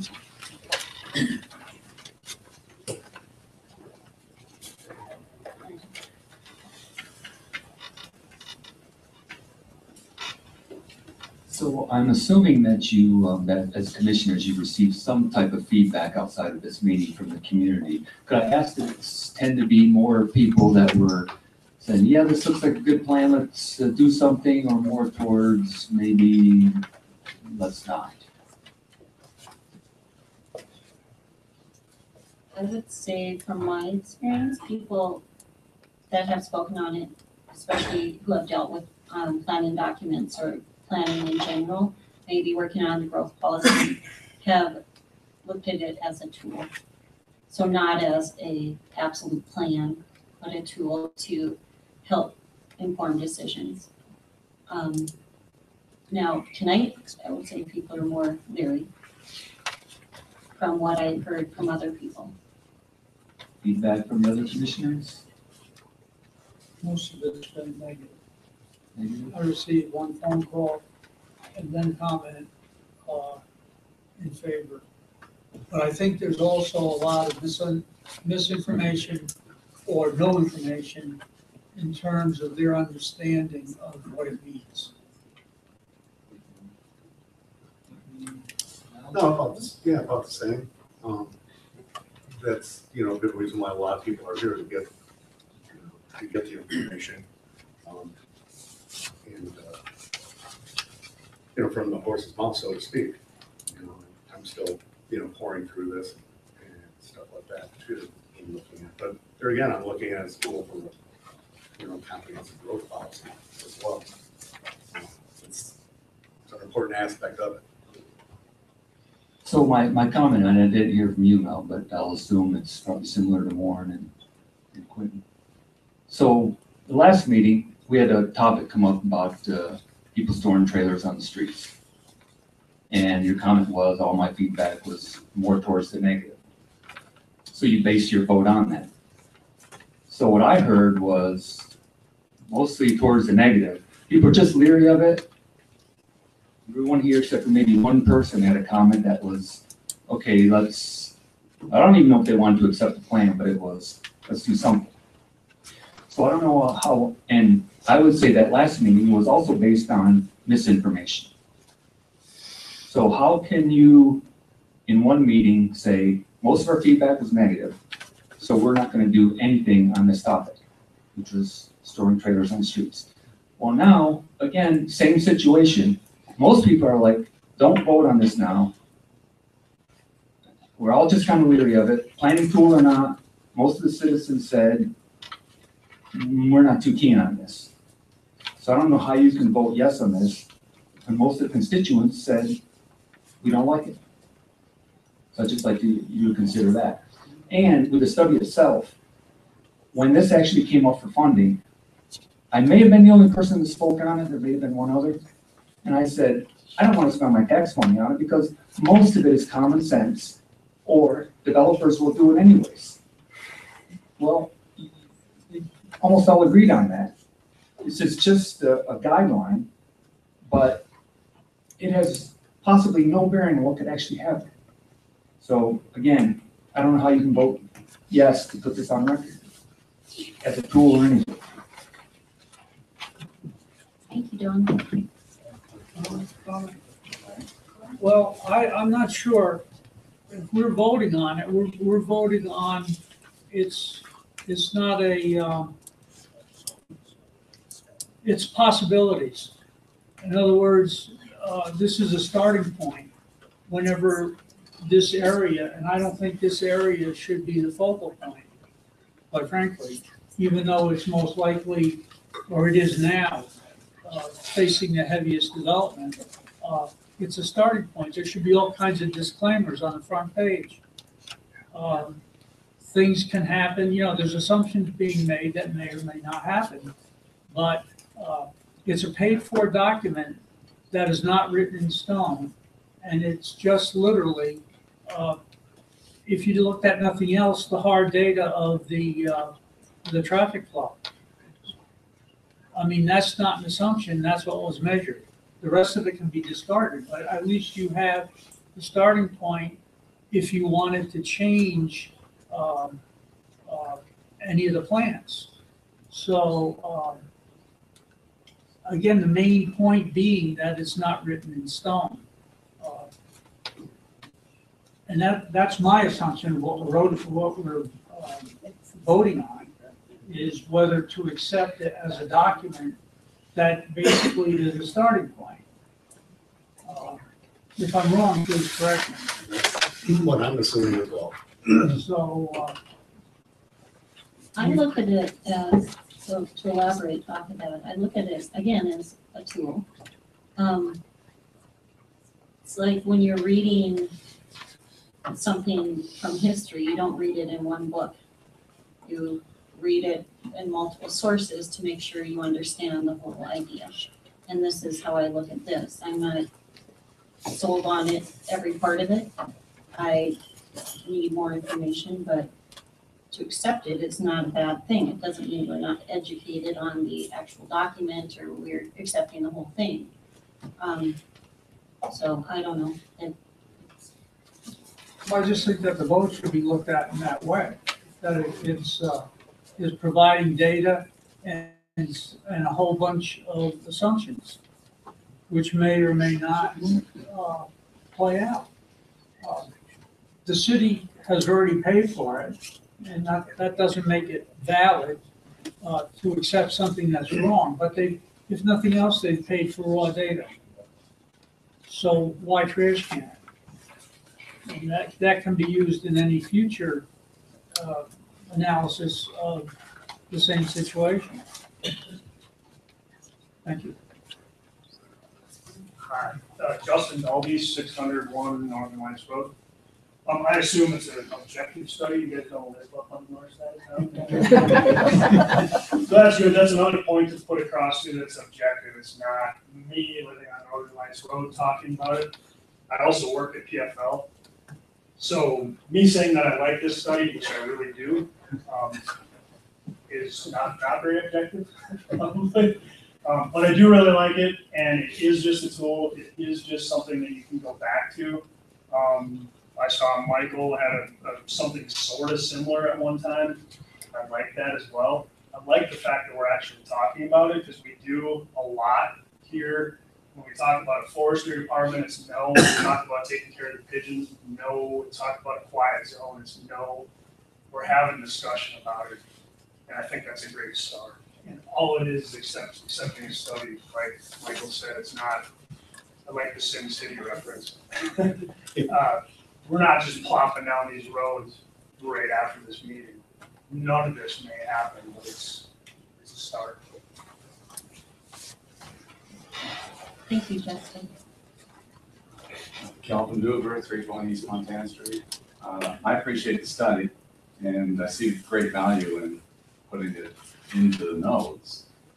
If you live on the north side of Livingston, I would consider that Fifth Street crossing not a D but an F if you're ever trying to cross during school time.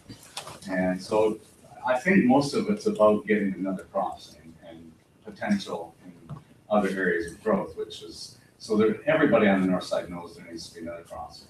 And so to put this into play for something to just be looking at, it makes sense, and appreciate your comments more. And it's been paid for, put it in the notes and use it for background information.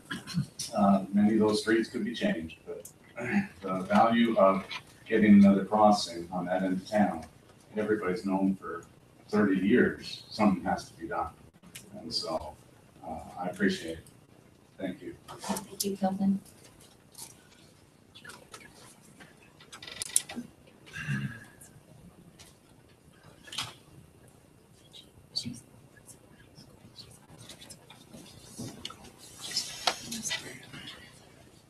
I had a couple extra thoughts I thought I'd share with you real quick. Just kind of a little history. I mean, the reason we were looking at this, the reason we did a transportation master plan, and why did we go forward and look at this specific area separate from that document? And the reason is because this is where your growth is occurring right now. Discovery Vista, North Town. And you already have a problem that is at Fifth Street and your underpasses and getting from one side of the street to the other. So that was really what precipitated having this study done. And the other thought that I wanted to just remind people of, and I might ask Jay to weigh in on this because I get a little out of my zone here when I get into the legal world, but if you're going to use impact fees, you can use impact fees, and I'm guessing you have some traffic or street impact fees. If you have you need to have a master plan that shows that you're doing something to increase capacity. So when you accept a document like this, you can say, look, if we need to contribute some input, let's say a developer's coming in and he's going to build a subdivision, and through that subdivision is going to go your arterial street. Well, typically that subdivider would say, hey, all I need is a local street to handle my traffic.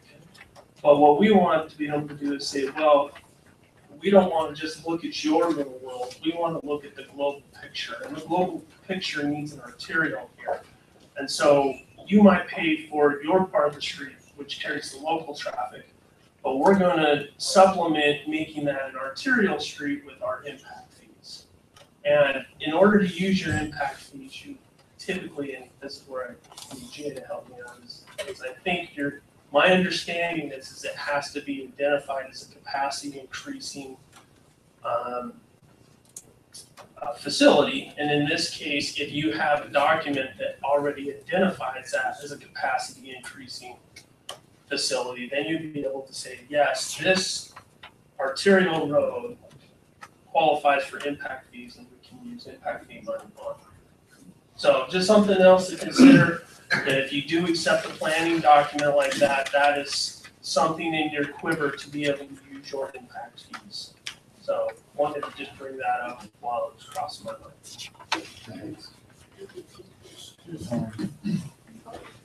Go ahead, Ron.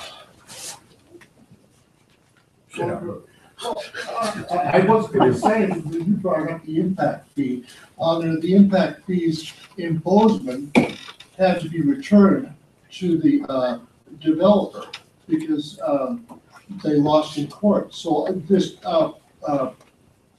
idea that impact fees are going to be the answer to all of our prayers, I think is a fallacy. Thank you. I've been on the commission about 6.5, 7 years. The commissioners, when I first joined, there's 2 conventions we can go to that the city will pay for. One is always held in buildings for elected officials, and then another one, they rotate cities. The first one I went to, a fellow by the name of Dan Clark from MSU Extension Service gave a class on growth class. And what I learned from that was that we have a town hall meeting, we have all the people that want to be interested in this show up. And we really tear the thing apart and everybody gets their voice out exactly where they are. We already have a problem. I used to live on the North Hill when I first moved here. I'm off of there now in South Yellowstone. We have a problem. I work at Northern Lights for Counterpoint part-time, from 6 in the morning till 9 o'clock. It takes me 5 minutes to cross the tracks to get to Northern Lights at 6 o'clock. I leave at 9 o'clock. It takes me 5 minutes to cross the tracks and be home. But there's a problem in between the 6 and 9. It's a real problem. And everything we're talking about here is a problem, and we have to face it. So what I'm hearing here, and I think most of the development's gonna be on the north side, that's where the land is. But I think this is good, but I think to satisfy everybody, we've gotta get everything else out and put it on the table. And that's where I see where we are right now. You know, and that'll be our growth policy. We do have a growth policy now. I think we gotta get updated, we got everybody involved and go through it this way. So we've got this, I think we need a second part of input. And there's no question that the problem exists right now, that it can only get worse.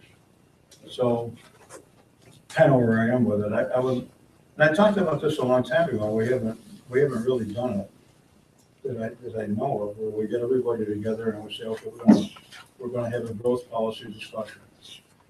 And that's your chance to really get it out there, wherever you are, and that's part of it, this is part of it, and we go from there. The time is crucial. We've got to start thinking right now. The problem has existed for a while. So that's kind of where I am in my thinking, because that's what I'm hearing here now. You know, that we've got this, but I don't like parts of it. We got to get everybody's input and really solidify a good growth policy for the city of Livingston and go forward. Time is perfect. So I don't know where all that fits in, but that's what I'm hearing right now. Thank you, Mel. Could I make one more comment? Because you've come up already, Patricia, we're gonna move on. So at this point, we have to vote on, or propose a motion to accept or not vote for the transportation study.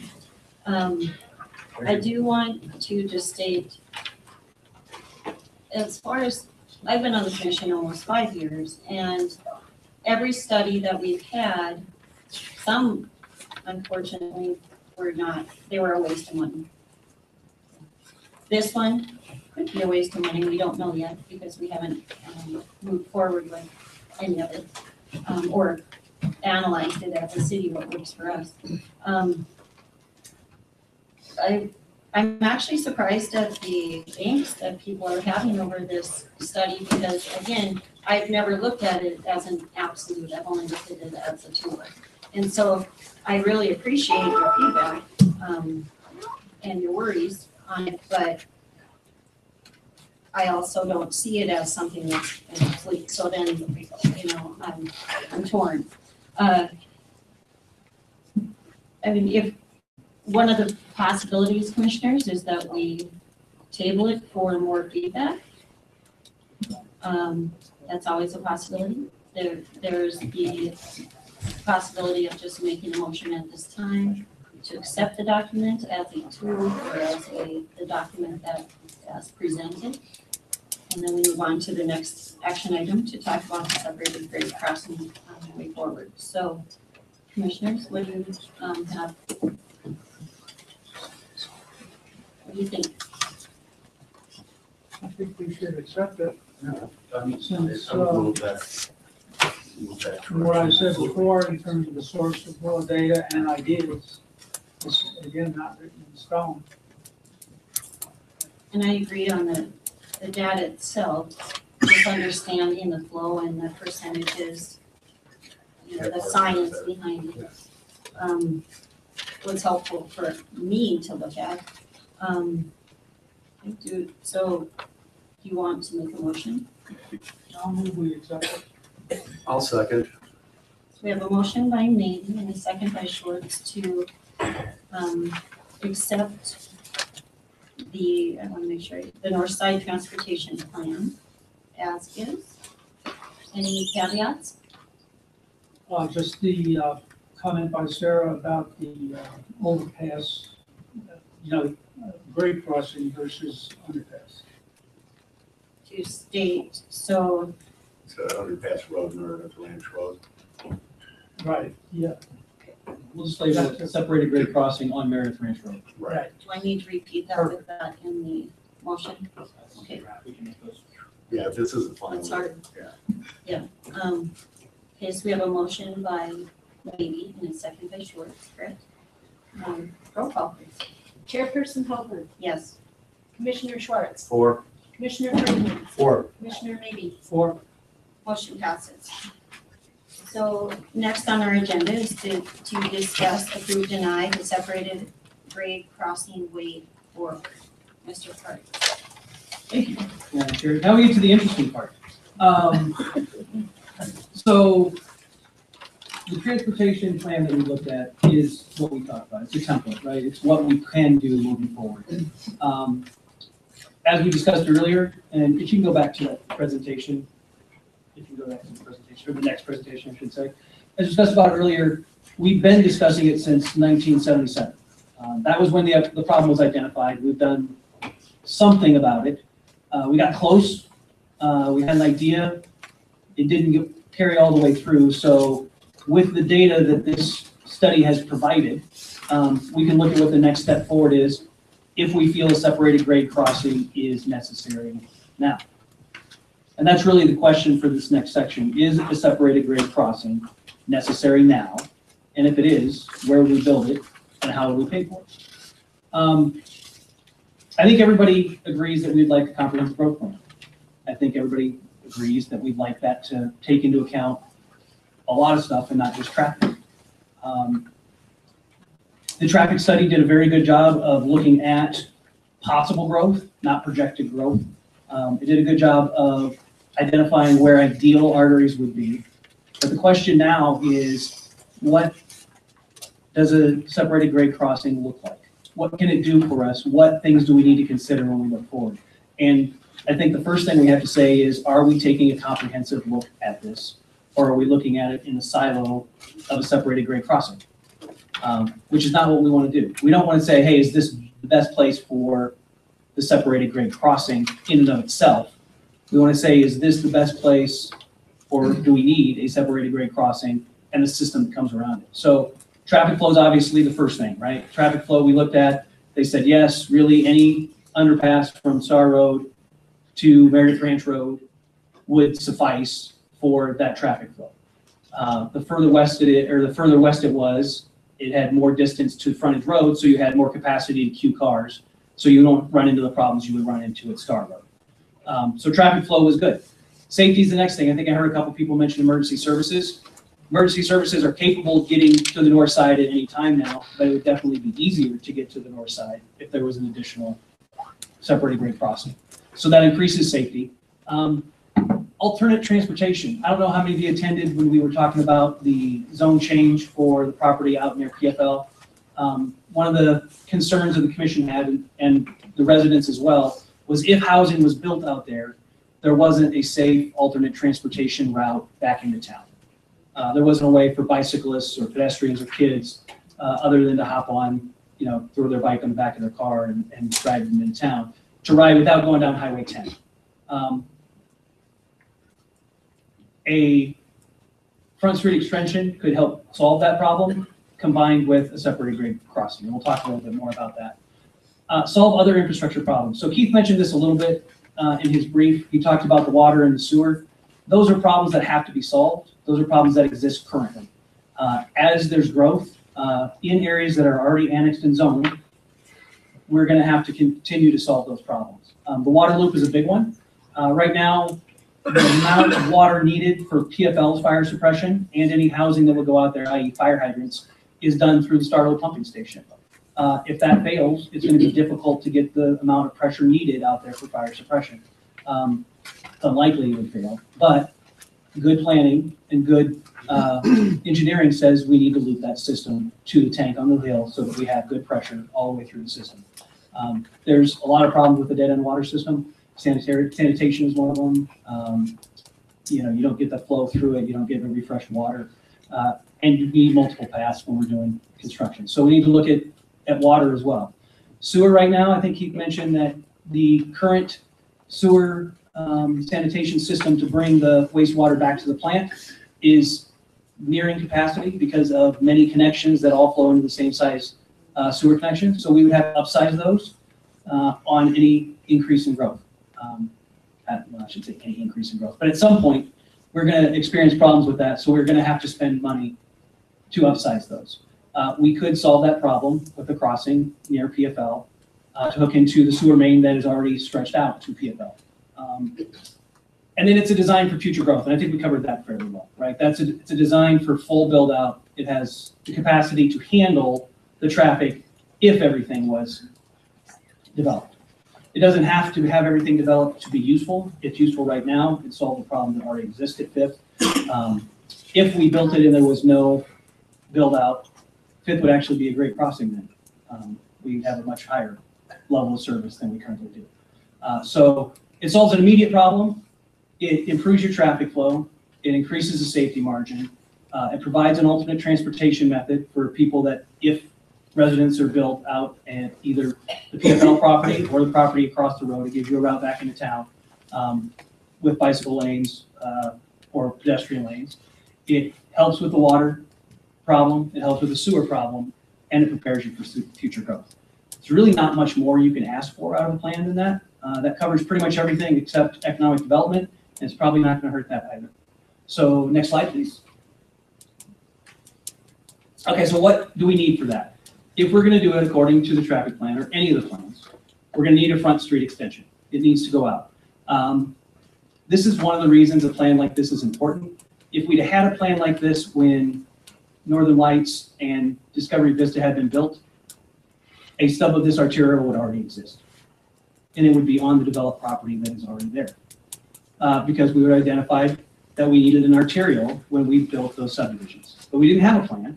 And so the developers built it the way they needed it for their subdivision. So this helps us solve those problems in the future. When they design a subdivision, they're going to know it's required, and so it'll just become part of the design. We're going to need a separated grade crossing. That is where we'll give the relief for the traffic. That is where we'll put the water underneath the railroad or over the railroad. That is where the sewer will get connected across the road to PFL. That is probably the key to the entire plan for all of those things. Again, this drives your crossing as far west as possible because you get a better loop. You get more capacity to bring sewer out there. The water connects in at the farthest reaches of the dead end instead of somewhere in the middle, and you solve a bunch of problems at one time. So the further west you can go for that, the better. Additionally, if you guys drive out by PFL, you know that just around the truck stop, the train tracks start to diverge from the highway, right? They start going north, the highway continues straight. So what you do is you pick up space between the highway and the railroad tracks. That space gives you an easier grade to come either up from an underpass or down from an overpass and get back down to the Highway 10 grade. That was one of the big engineering problems and costs with the Star Road underpass, is if we were going to build an underpass, we had to remove and lower the grade of Highway 10 for almost half a mile, if you count it in both directions. You had to bring it down to a low point. If you're going to build an overpass, you had to raise that grade up to meet the overpass from the other side. You're going to have a lot more distance in this to keep the cost down. So that's a cost-saving measure to have the railroad further away from the road. Whether it's an overpass or an underpass, doesn't matter. You have a further distance for that grade to come down. We talked about the other things. We can hook in a bike and pedestrian path, both down to the Jessamine property, which is on the west side of Highway 10, and cross at PFL there and allow any residents there to cross at that. So that's another option, is why don't we push it even further west? You run into problems with Highway 10 and the curve. You have to be so far back from the curve for the state for line of sight, right? You have to have a sight distance so far back from the curve. You don't want it in the middle of the curve. So that's why the entrance to PFL is where it is. It gives it that distance and that sight distance. So you'd end up with a four-way stop there. It actually links together pretty well, gives you a nice system. It addresses a lot of the concerns that we have in that section of town. So next slide, please. All right, what does it cost? That's a great question, right? That's the $1 million question. In this case, it's a $17.5 million question. These are not cost estimates from a engineering study.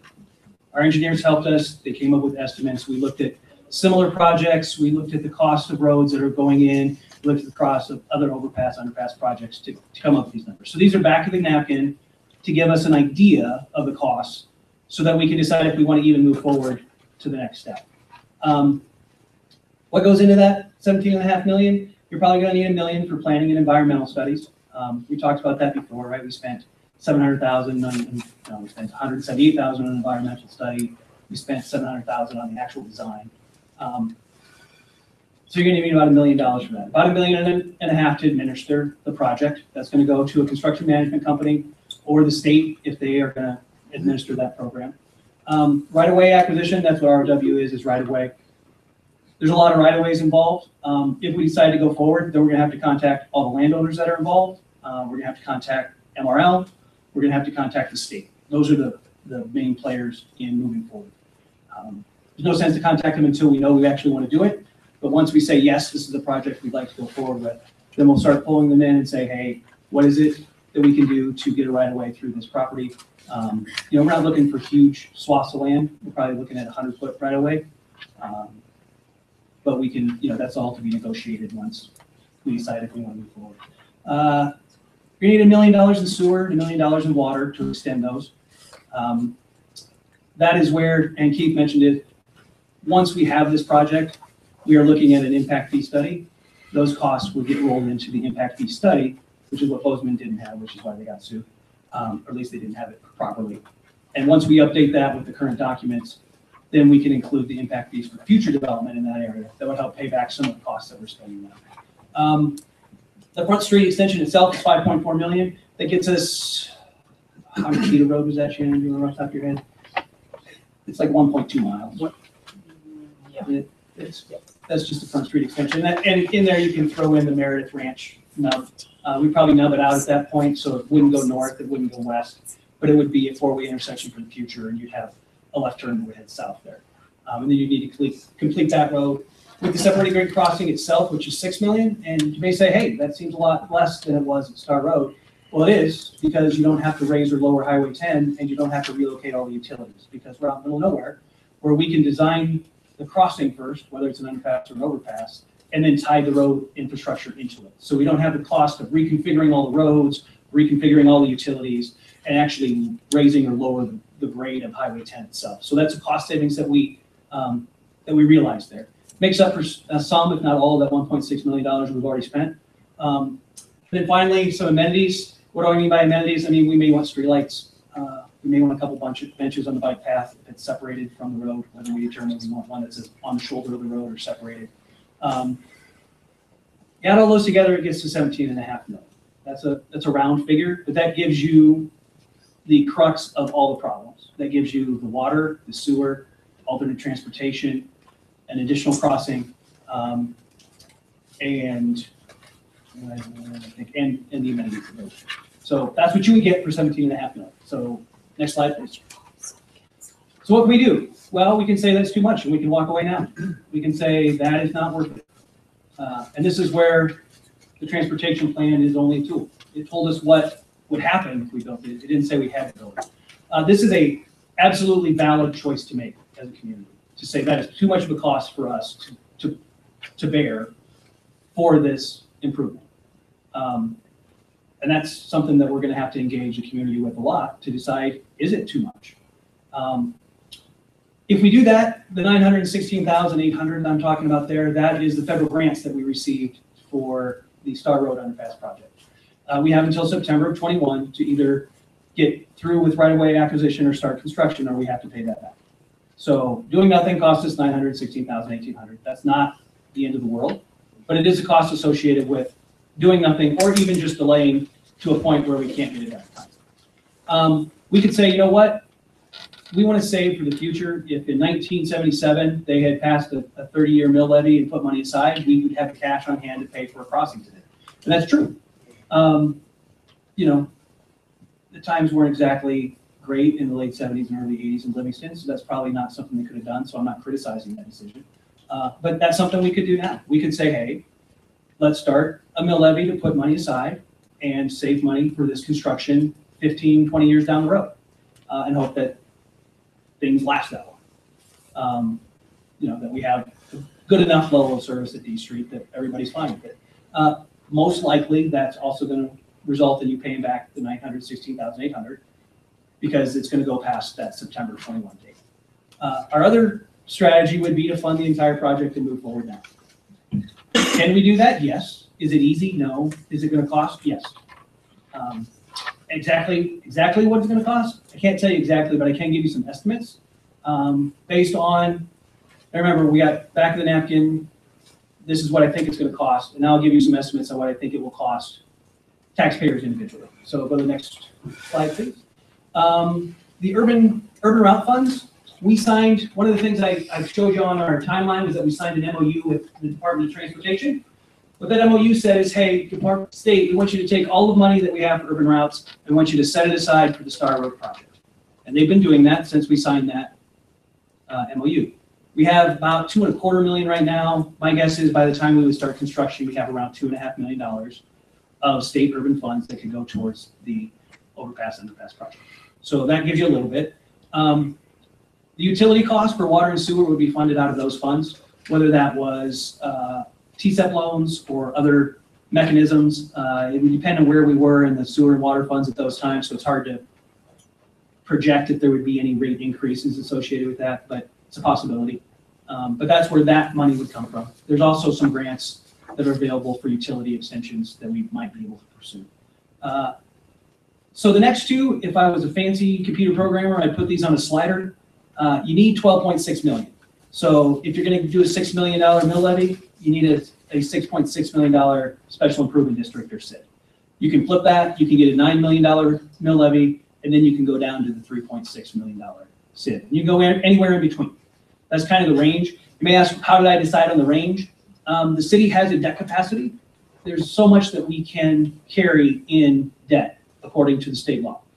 We have around, right now, an $18 million debt capacity left. I wouldn't be comfortable spending more than half of that on a project like this. So that's the upper bound on the mill levy is $9 million. So you could use half your debt capacity as a city, do a city mill levy and spend $9 million, and then you would do a $3.6 million special improvement district. What's a special improvement district? You use special improvement districts for improvements to regions. So obviously, everybody in this city benefits from the added or the reduced congestion on Park. But if you live on the north side, you're going to benefit from a crossing much more than someone who lives on the south side. So there would be a special improvement district. I don't have the boundaries of that precise yet, but it's going to include a significant portion of the north side, probably to 5th or Main Street, because those are the people that are going to benefit the most from having the 5th crossing cleared up. So they're going to have to bear a little more of the cost than the rest of the city. And then impact fees to cover unforeseen costs. So we have those impact fees that would come in. If there's costs we haven't looked at, or if there's cost overruns, we could use those. And then we'd still pursue grants. If we thought we were competitive for a Tiger grant, we could go out for that again. And then what would happen if we got it? Well, then we'd have to determine how we wanted to take that money off of the special improvement district or the mill levy. The most equitable way would probably be in whatever percentage those two mechanisms funded. So if you funded 2/3 out of the mill levy and 1/3 out of the special improvement district, any grants would go 2/3 to the mill levy and 1/3 to the special improvement district. One of the features of the special improvement district is if we did it as an equitable share, which means each property pays the same amount, as new properties are added in the district, so if property is subdivided, i.e. if development happens in that area, the new properties share in the cost.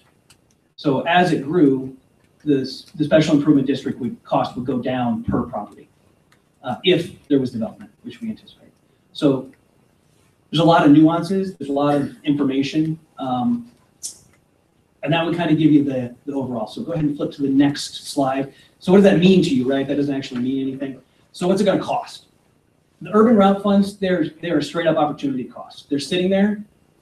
It doesn't matter if we use them on this project, we would still have them. So the only cost to using them is that we can't use them on a different project. Right now, according to our MOU with the state, we can't use them on a different project anyway, but we could try to renegotiate that if we decided not to go forward with this. Utility costs is unknown right now. We talked about that a little bit. That's how we would still fund it through the water and sewer funds. I can't give you a really great cost estimate on that. I didn't even want to take a guess, but I don't think it's going to be significant to the individual taxpayer. don't think it's going to be nearly as significant as a mill levy or the special improvement district. So when I say median household, mill levy, median household, what does that mean? Mill levy obviously is allocated according to your property value, or technically your taxable value. Once we know what that is, we can create a calculator that you can stick in your taxable value and you can get a specific number for your property. The numbers I have up there are based on a median household. So what's a median taxable value? That is going to equate to a market value right now. I think the paper yesterday said 273,000. So that's the median value of a property in Livingston right now. So if you did 6 million, that's the low end of the mill levy. It's going to cost you about $110 a year. If you do 9 million, which we said was the high end of the mill levy, it'll cost the median taxpayer $165 a year. What's that mean on your mortgage? $165 is what, $14 a month on your mortgage? Somewhere in there. Anybody take 165 divided by 12, you'll know the exact. So that is what it would cost on the mill levy side. What would it cost on the special improvement district side? So I want to be clear that if you are in the special improvement district, you're also paying the mill levy, so you pay both.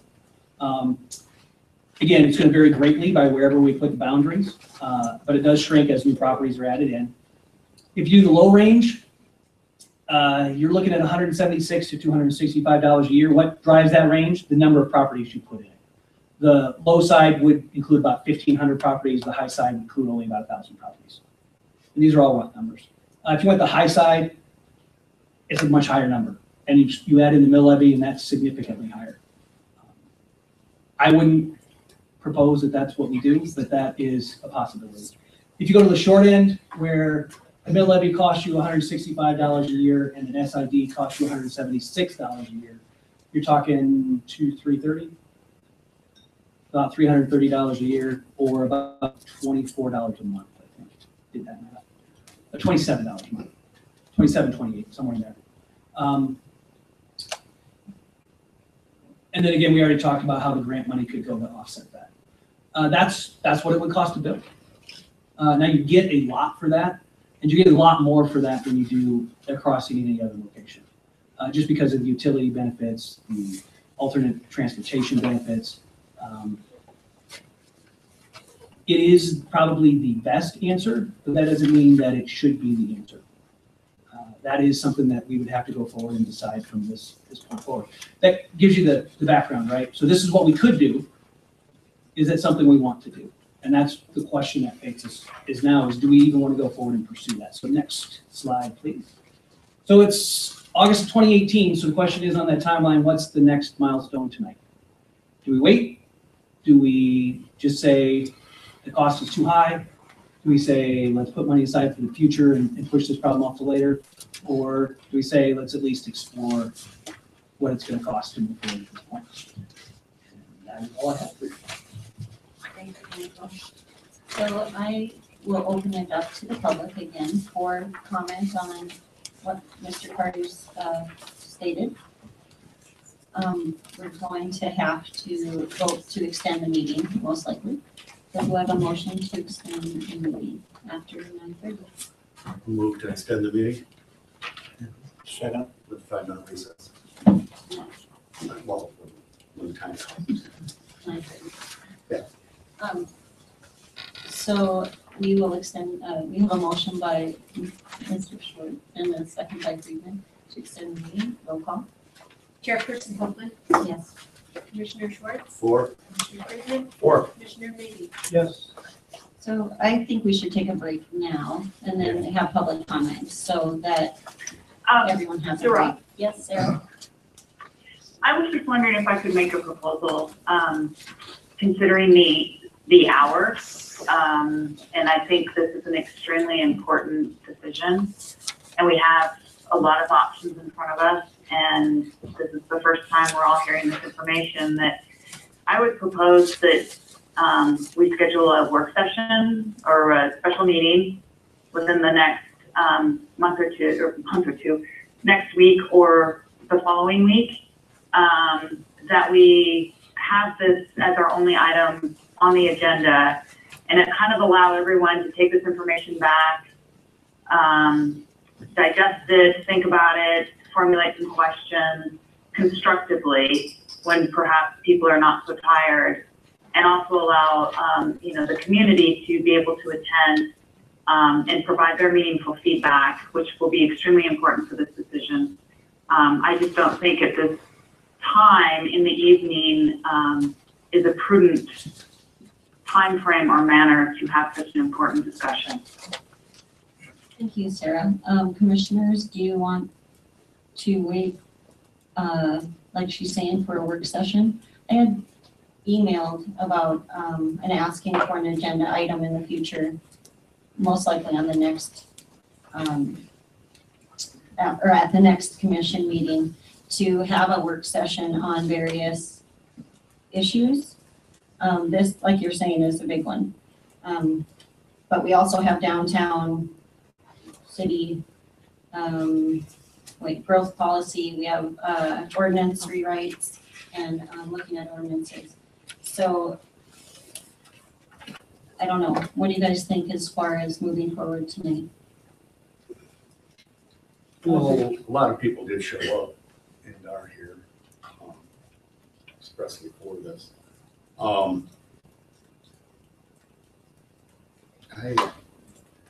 one way or the other. So maybe an option is to vote whether or not we want to go forward with information gathering, and then maybe we can schedule, so that would give, because really all we're looking for tonight is, do we even want to go forward to get information? And if the answer is yes, then I can schedule some community meetings to gather information prior to a commission workshop, so we can get more community input before we have a commissioner workshop. And we can move forward that way. And that way we would not only have more time to look at the information, because this vote isn't going to lock us into anything. This is just a vote of, do we want to go forward and get more community participation? Do we want to get more information? Do we want to propose this as, hey, here's an option, should we go forward and look at it? Yeah, that makes sense. And community, you're okay, would you be okay with not having community input in the normal sense at this time, and then moving forward in the future for that to be at a different time? You want to thumbs up on that? Okay. Well, and I would love community input on if they want us to move forward together. Right. So then the more detailed opinion that I know a lot of people have on this, as far as where do we go, the big idea of the underpass, where it's at, where the funding mechanisms, different things like that, we'll talk about in the future. But in this case, say that again, so we'll make sure they know how to answer. Yeah, I would just love community feedback on, do we even want to consider this at this time? Is this something that, is this a proposal that are we wasting our time to go out and gather information on it? Or is this something that as a community you would want to participate in, refine the details, whatever those are, moving that slider between the SID and the mill levy, maybe come out with other funding, whatever it is, we could work those out in community work sessions. Just if it's something that we want to move forward with at this time, or if I should just stop and let it sit. So let's go back to that break. Do we need to take the break now, or do you want to give the public right now Okay, we'll take a 5 minute. We're going to keep it short and take a 5 minute break. Weigh in on if you agree with moving it forward, or would like to see us stop because of the reasons, whatever.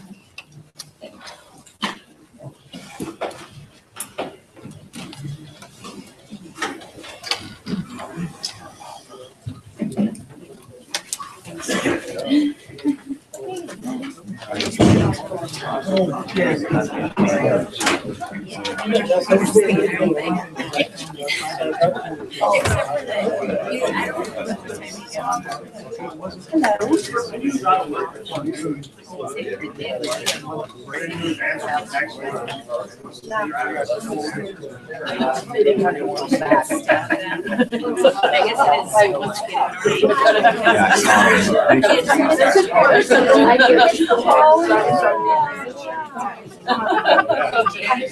I've been at this for 20 years, you guys. It really was such a good friend. We are.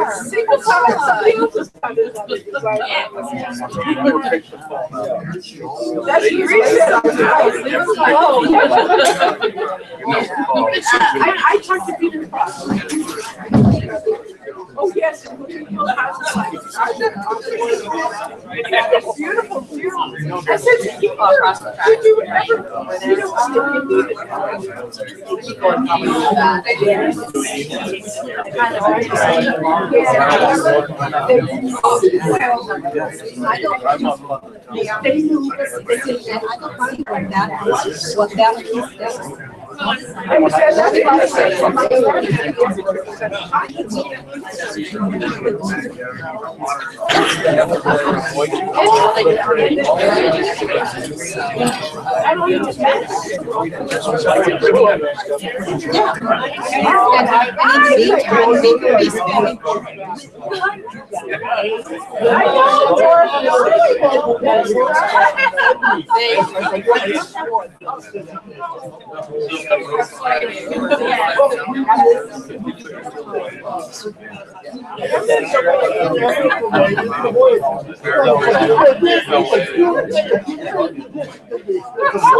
who wants that strip? City of Livingston. I know that.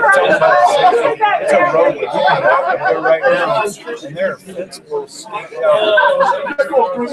T-posts. They were gonna put a bike. No. I can see that. They had it mapped out from existing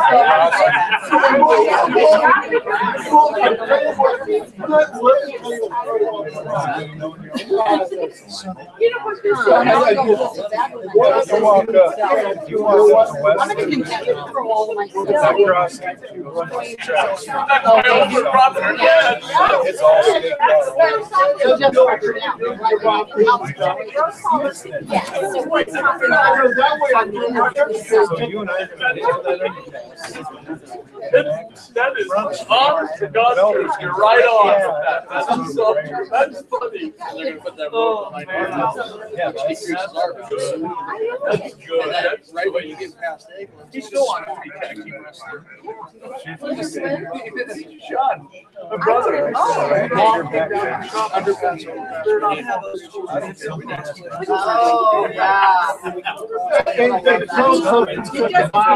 I said, according to them, yeah, but the thing is, it's middle of that.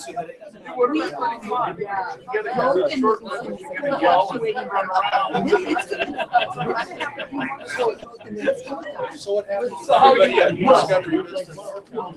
Take that overpass on the other end, and they go right down the road. And they're back into town. They're stuck in the traffic. So you're building all that traffic. Is that wrong? And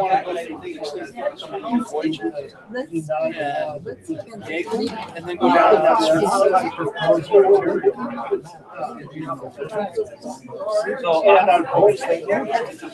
They don't own the area behind, you're talking about from Meredith Ranch. From Meredith Ranch Road to the railroad tracks. Right, yeah, but they don't behind.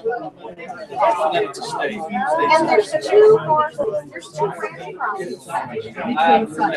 They don't.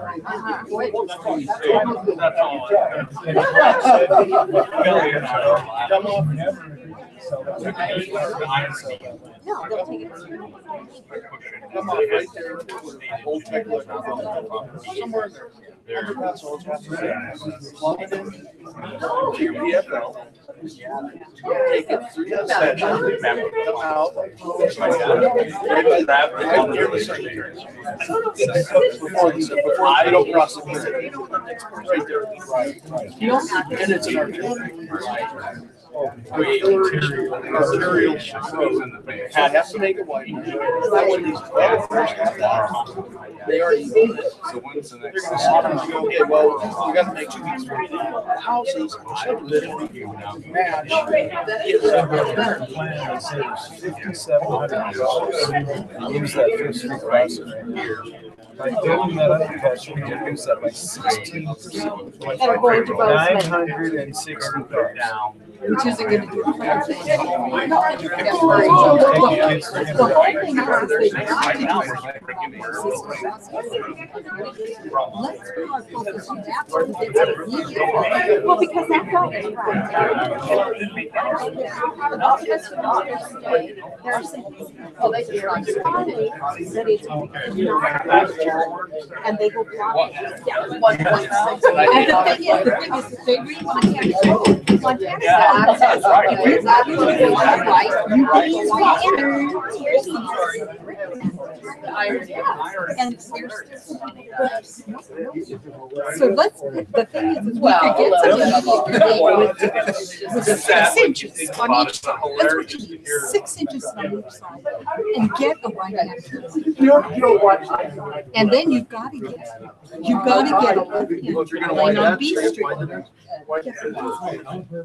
Hi, Herb. How are you? Good to see you before. People to quiet down, please, so we can ask the public to come up. Yeah.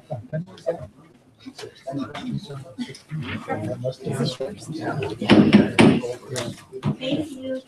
Could we get everyone to sit down, please, or get ready for discussion? So at this time, we're opening it to public comment on your opinion of moving this forward in one way or another, or not, if that is your opinion. We're not talking about so much the details at this time, right? Or your opinion on an overpass, underpass, or things like that, because we're talking about just how do we move forward in this process. Does anyone have anything to say on that? Hi, Gary Boone, 615 West Calendar Street. Mike, I just had a quick question on item 2 on the page 113. In fact, you said we could move forward, progress with this, or stop right here and pay that 916 back.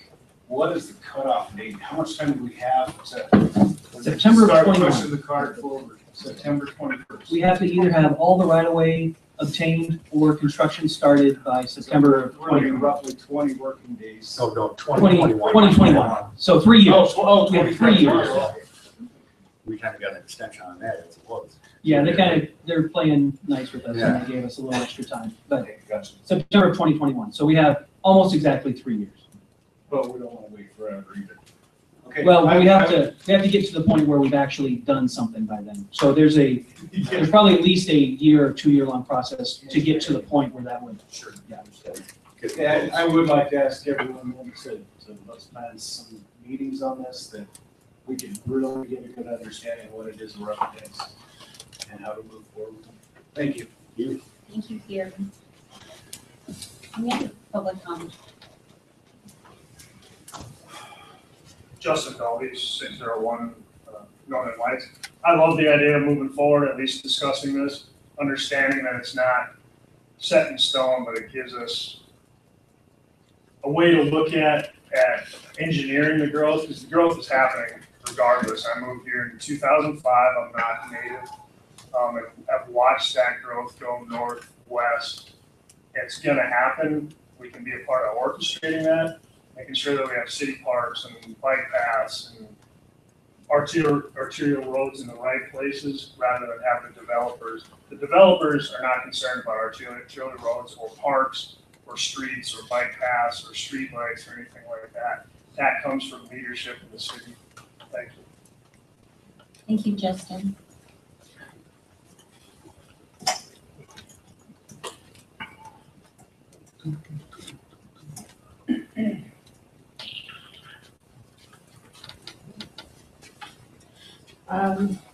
Patricia Grable, 204 East Calendar Street. I know that this commission, at least the majority of this commission, supports the idea to some degree that we need to plan to be some kind of southern proposal. I mean, they said that in the, when they were talking about the traffic study, we have a city manager who feels, I can assume feels that it's necessary for us to plan to be some kind of suburb of Bozeman, Montana. I think that should be front and center, because that's a philosophical point of view. It does Livingston want to plan to be a suburb of Bozeman? Percentage-wise to some degree. And I think that is the core issue that we are dealing with. If, in fact, this commission will vote tonight to proceed at the recommendation of the city manager, who also subscribes to this idea, I ask that if we have workshops, that we bring in some kind of information of economic impact of this, because that is the missing piece. And I think it's a critical central issue. And it wouldn't be that hard for somebody to come up with some kind of information on that, because it's there. When we discussed the truck stop, one of the most important issues was the economic impact on the town as a whole. And I think we deserve, if this commission wants to plan for at least part of us being a suburb of Bozeman, then I'm asking, please, let's take a serious look and get actual data that shows us what the impact is actually going to be. The other thing that I would request of this commission is that we publicize and have neighborhood meetings on this as well. That this get to the community in an organized way. I was the sole attender at the growth policy update. One person. We must never repeat that. I'm discouraged because I was an economics major in college. I've been at this for 50 years, and I know the studies. And for 20 years, I've read every study. I was on the commission when we said, oh, well, the $34 million Yellowstone Preserve is the answer to Livingston, Montana, and I voted against it. I was the one dissenting vote against the $34 million Yellowstone Preserve. You guys remember that? So, I just think it's really important right now. If we're planning to be a suburb of Bozeman, then we need to let the public know that that's what we're planning.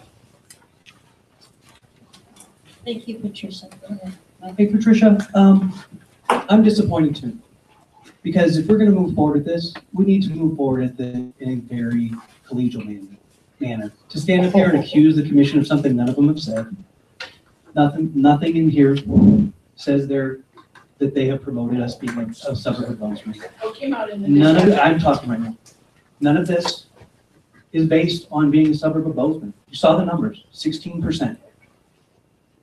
Then that's the 16% I'm talking about. Well, there's already 15%.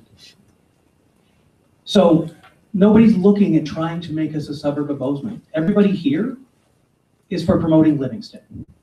Because this is a Livingston commission and they are committed. They're the ones that volunteer. They're the ones that are here 2 nights a month to promote Livingston. And for you to come up and to accuse them of something with absolutely no fact to back it up is not acceptable in our conversation. And I So- apologize if it appears that way. No, it doesn't appear that way. Actually You said that. in the discussion. No, it was not The used in prior the discussion. discussion was used. Where? Excuse me. But please, I'm saying, okay, I'm seeking a point of clarification with the chair, please. Yes, go ahead, Sarah. I do not believe public comment is an outlet for debate with the city manager to our community. Public comment is the allowance of our community members to express their opinion. And not a debate for our city manager against our community members. I agree to the extent that one of the issues we have dealt with in the past is false information being said about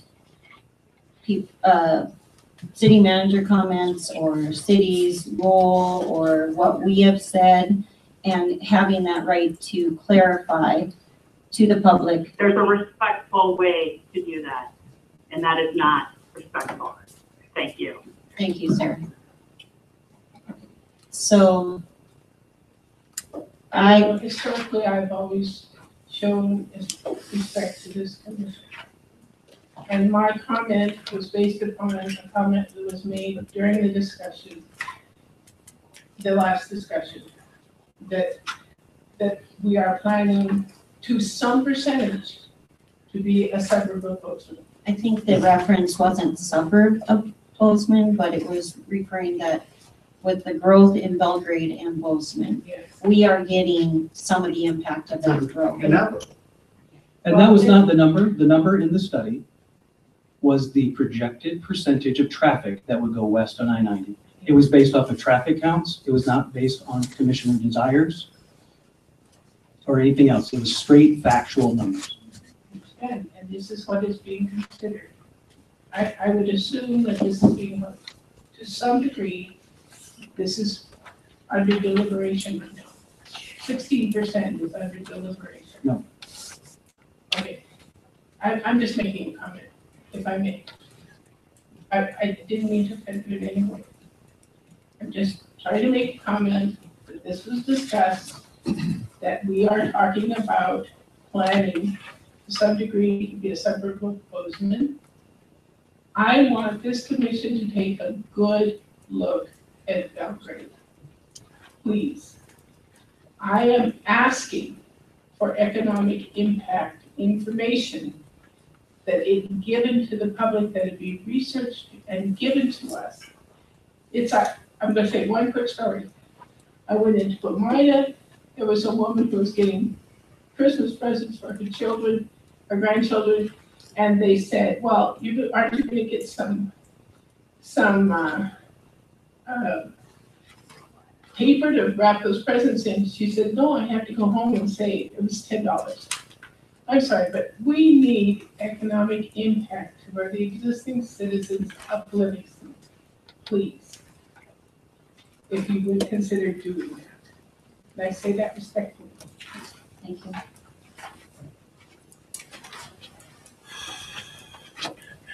Morning, Conkle, 309 South Yellowstone. I would recommend we do proceed continuing with discussion and study on this. I will go back to something Mr. Friedman said though earlier that I agree that I think we should do in parallel. As you said, we are having really good dialogue here today. I think in parallel to those, we need to have this open discussion and respectfully take the gloves off and really hash out what do we want this community to be from a growth perspective. Everybody says we're going to grow, we're going to grow. What do we want that growth to look like as a community? The 800-pound gorilla in the room is right now, this underpass, overpass is being, I will say, held hostage for some folks, in my personal opinion, that feels that the continued growth in that direction and the ease of access into the interstate will cause us to become a larger bedroom community for Bozeman. And that may be okay for this community. That's something that we may collectively agree upon that that's what we need to do. We want to continue to grow and thrive.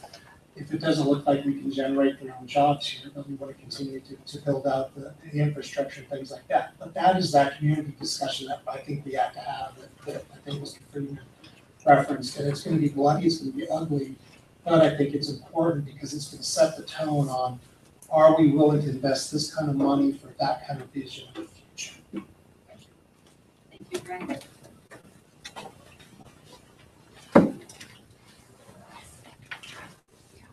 My name is Herb Beagle again, and I think it's time we would fish it up. And I have a feeling that we need to move ahead on this thing. We talked about having some meetings in the next week or two and start doing some studies on this thing and start moving forward. And that's my opinion. We need to definitely move forward. And I think we either need an underpass, overpass situation. And so what Mr. Cardos has brought up, I think he's given an excellent presentation on this thing. And I think he's nailed a lot of things right on the head as to where they need to be. So I'm in favor of doing this thing. So thank you.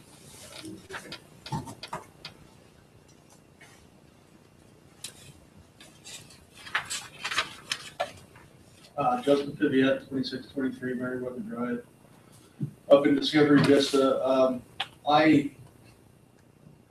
I say go with this, but I think we need more meetings from the public, more than this. People that are living in those townhouses, people that are from around here, so to speak, that know the land. Just my opinion. Thank you, Justin.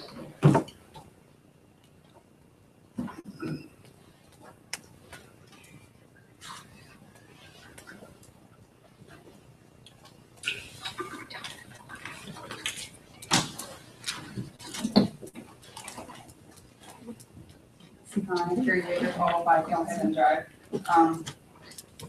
I think I've lived in Livingston on Star Road on a corner for 13 years, and when we decided we needed to move for a different house, we only moved a quarter-mile up the road to New Haven, and I'm still on the north side. And so we moved in, started in 2000. And they had like 3 houses in Northern Lights at the time. I lived in one of the first Weimar houses, and now there's hundreds of houses. The house that we live in now was built in 2008. And then we saw Ridgeview explode, and I didn't even think they were going to sell all that, and that's big. They finally made that back street. I've raised a family. I have teenagers now. I've raised children, small children on that road with everybody that drives through there, that runs through that stop sign, that cuts that corner. And we had to put a fence on because my mom thought that somebody was going to come up off that road one time and run my children over on the sidewalk. We couldn't even have them out in the front yard because Star Road is a mess. You know, when we're trying to drive children to school, I curse myself if I don't leave by 7:30, because before 7:30, there's maybe 3 cars you could run into that 5 minutes at this street. 7:30, maybe you'll see 3 cars. You're right through that crossing. Anything after 7:30, by 7:45, you're backed up for the next 15, 20 minutes. You just add another half an hour to your. And as much as I try to explain that people, it really is true, that if you get there sooner, we obviously aren't going to take turns. We need this overpass. I started calling it the Just Build It Pass, because we got to do something. And I love Livingston. It's my town. I want to stay here. And I do work in Livingston, but there's a reason why people from Bozeman come to live in Livingston. We have a lot to offer. Unfortunately, Bozeman has a lot to offer as far as jobs, and that we hope that, and I do my best to stay here, but I am always tempted to go over the hill for better money. It doesn't scare me to drive over the pass. But I have stayed here because I want to build Livingston. I want to see it grow. And we've stayed here to bring our family up. And I want it to be a small town, but I also want to see it grow and become something workable. I do not want to be reading Facebook 5 years from now with everybody complaining that there's stuff at Fifth Street. I don't want to have to worry about my children being in accidents. And I want the neighborhood that is growing there for those children to be able to ride their bicycles to school without fear of being run over because people are using it as a front street of the freeway because there's nowhere else to go. We need it built. We need to move forward. And I do believe we definitely need the decisions and input from everybody what they think would be best. But gosh, I don't know. I do not want to be here another 5 years. And we definitely need more information. I found out about this on Facebook. And I came to this meeting really not knowing. That's why I had to ask the questions that I asked, because we're not getting enough information to the public to understand what it is, what we want to do. But I know people want this. I want this, and I want this for our community. Thank you. Thank you, Karen.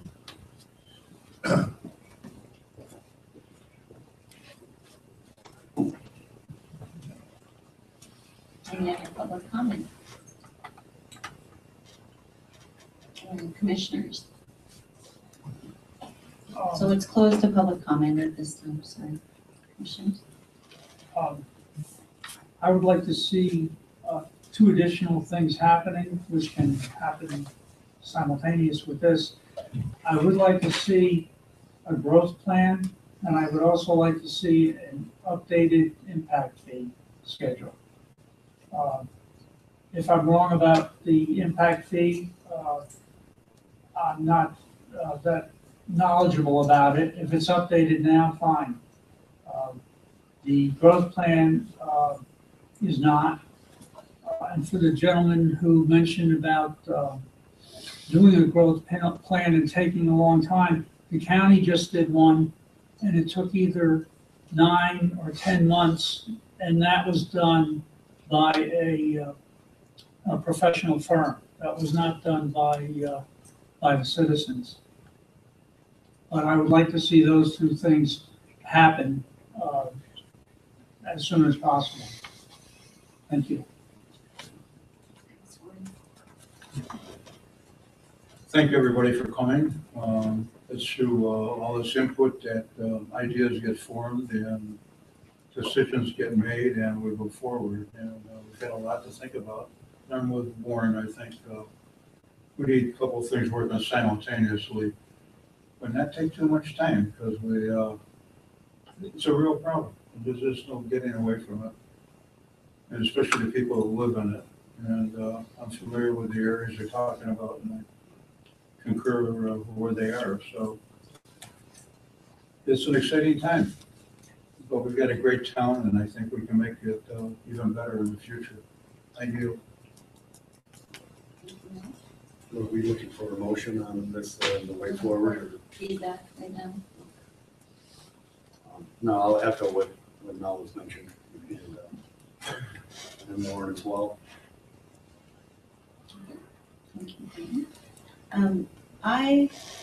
When I ran for commission initially, so over 5 years ago, this was the issue that I saw as almost more important than anything else. And for me to see this to fruition would be amazing. It's almost sort of something I don't even know how to put into words at this stage because we talked about it so much and there's so many things, so many parts, so many issues related to it. But it is one of the top three of 3 issues that we deal with in our city. This is the biggest concern, or second, third biggest concern, and that is having access to the north side. So for me, I am 100% supporting moving forward with some type of plan because it is what the people have wanted from the time I have done the work that I do as a commissioner. I can't imagine us not at this time moving forward with it.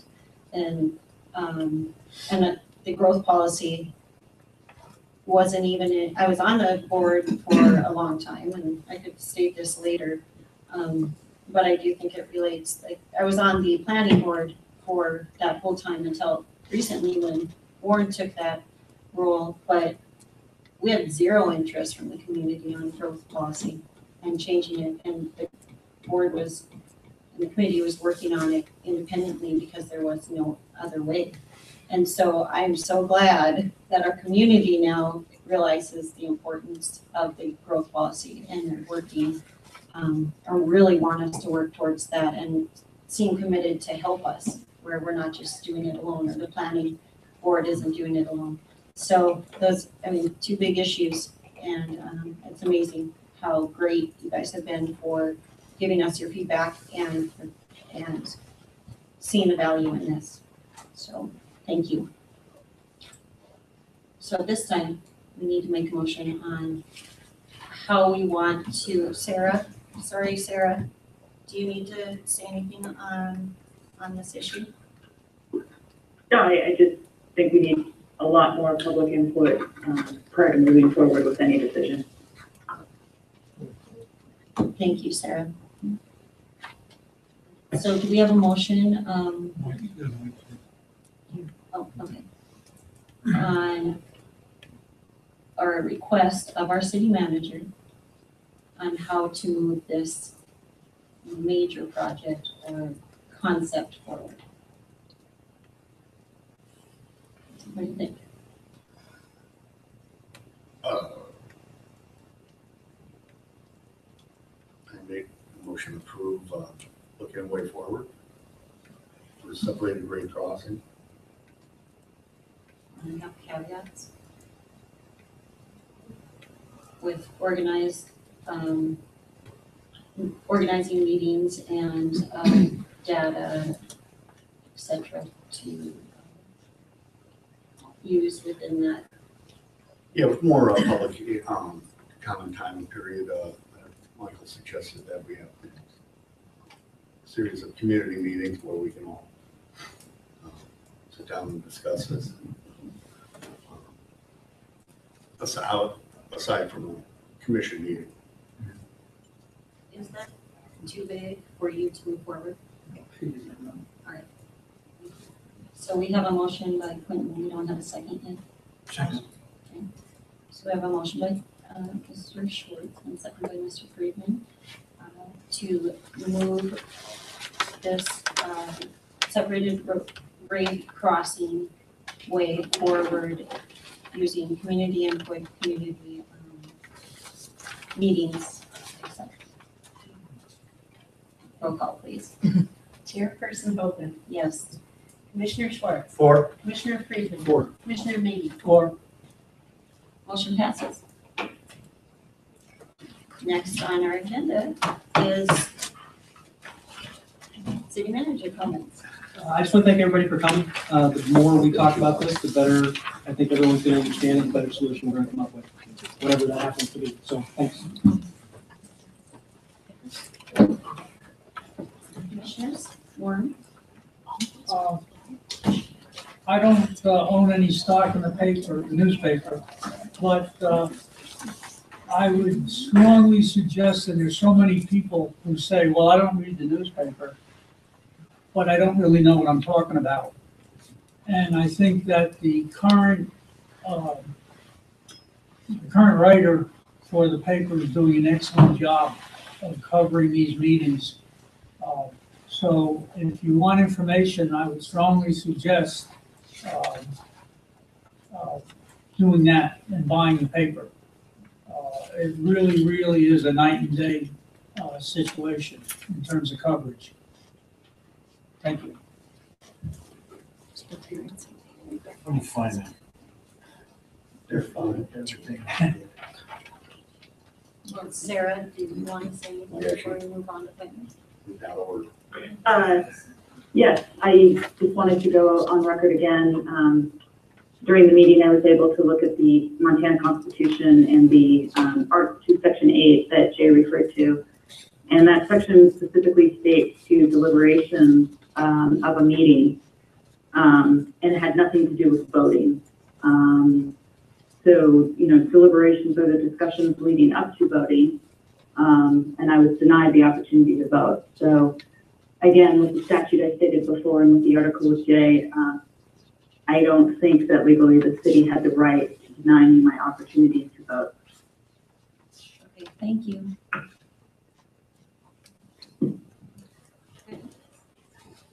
Yeah, just on that note, Sarah, is there some way that we can move forward on this and get an absolute on it? Yeah. Because, it's gonna be solved for the next. Because, I mean, with the way things are, you know, it sounds antiquated, I mean, It is to me, antiquated. so, it's nice to have the participation of all commission members. Absolutely, I think it's good that. Yeah, I totally disagree with, if the law says that it does. We'll have it set up so she will be able to appear. Right, so, yeah. Everyone will be able to appear. Well, Quentin, the law doesn't say. Yeah, well, that's what I mean, that's why it sounds vague and. It Yeah. has nothing to do with actually voting. It has to do with deliberation. So I don't think legally the city has the right to deny me my vote.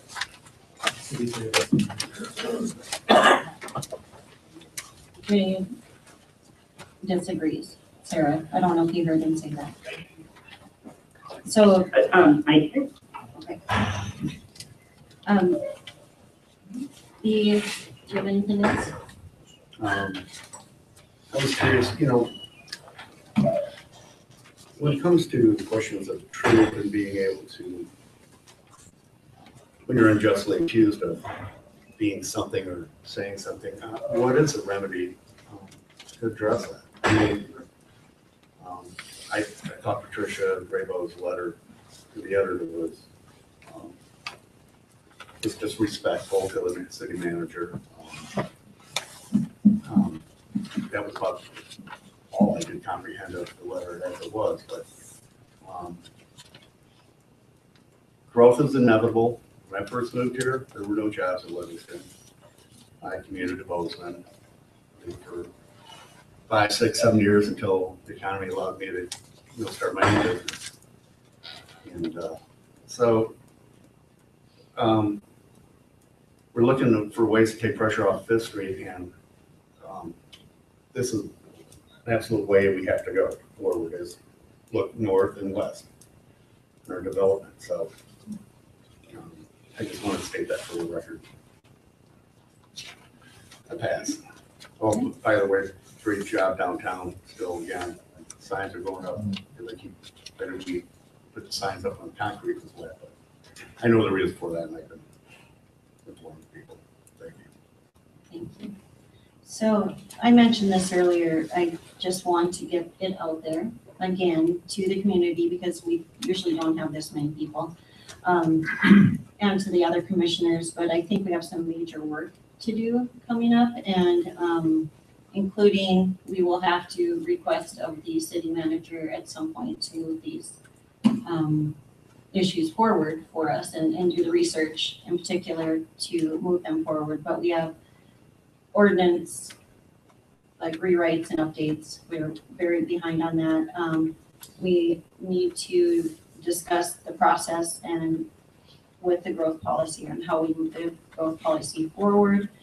And I think we need to work with the planning board first and foremost to help move that.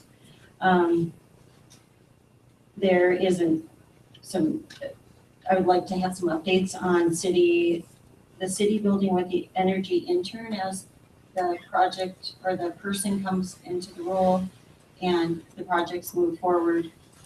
I would love to see some data on what we have saved potentially.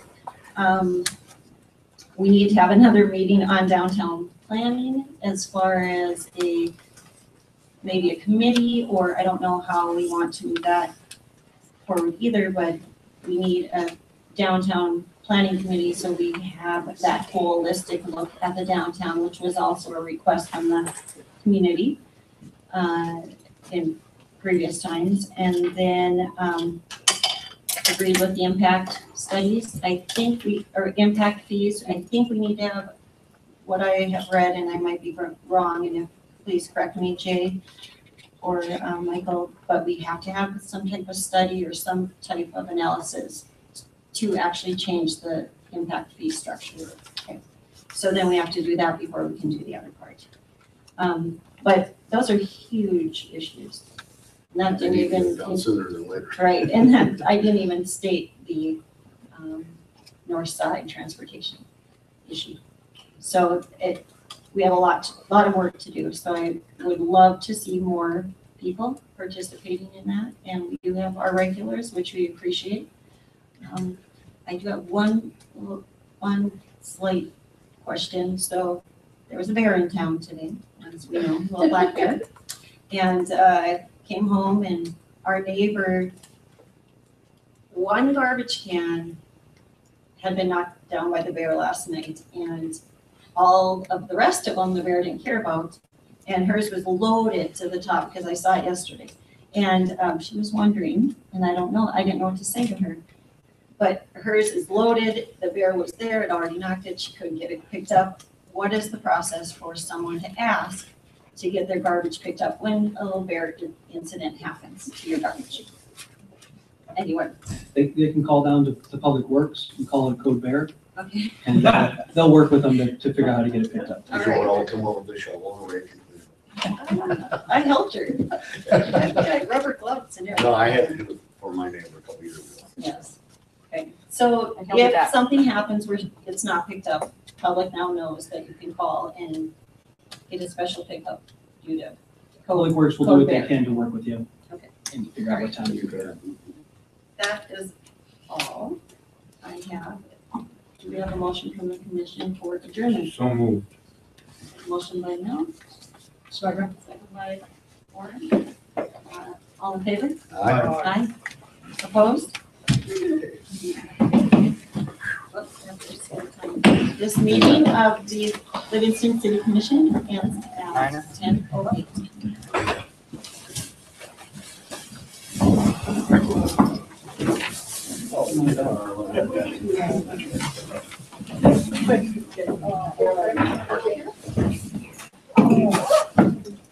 Yeah.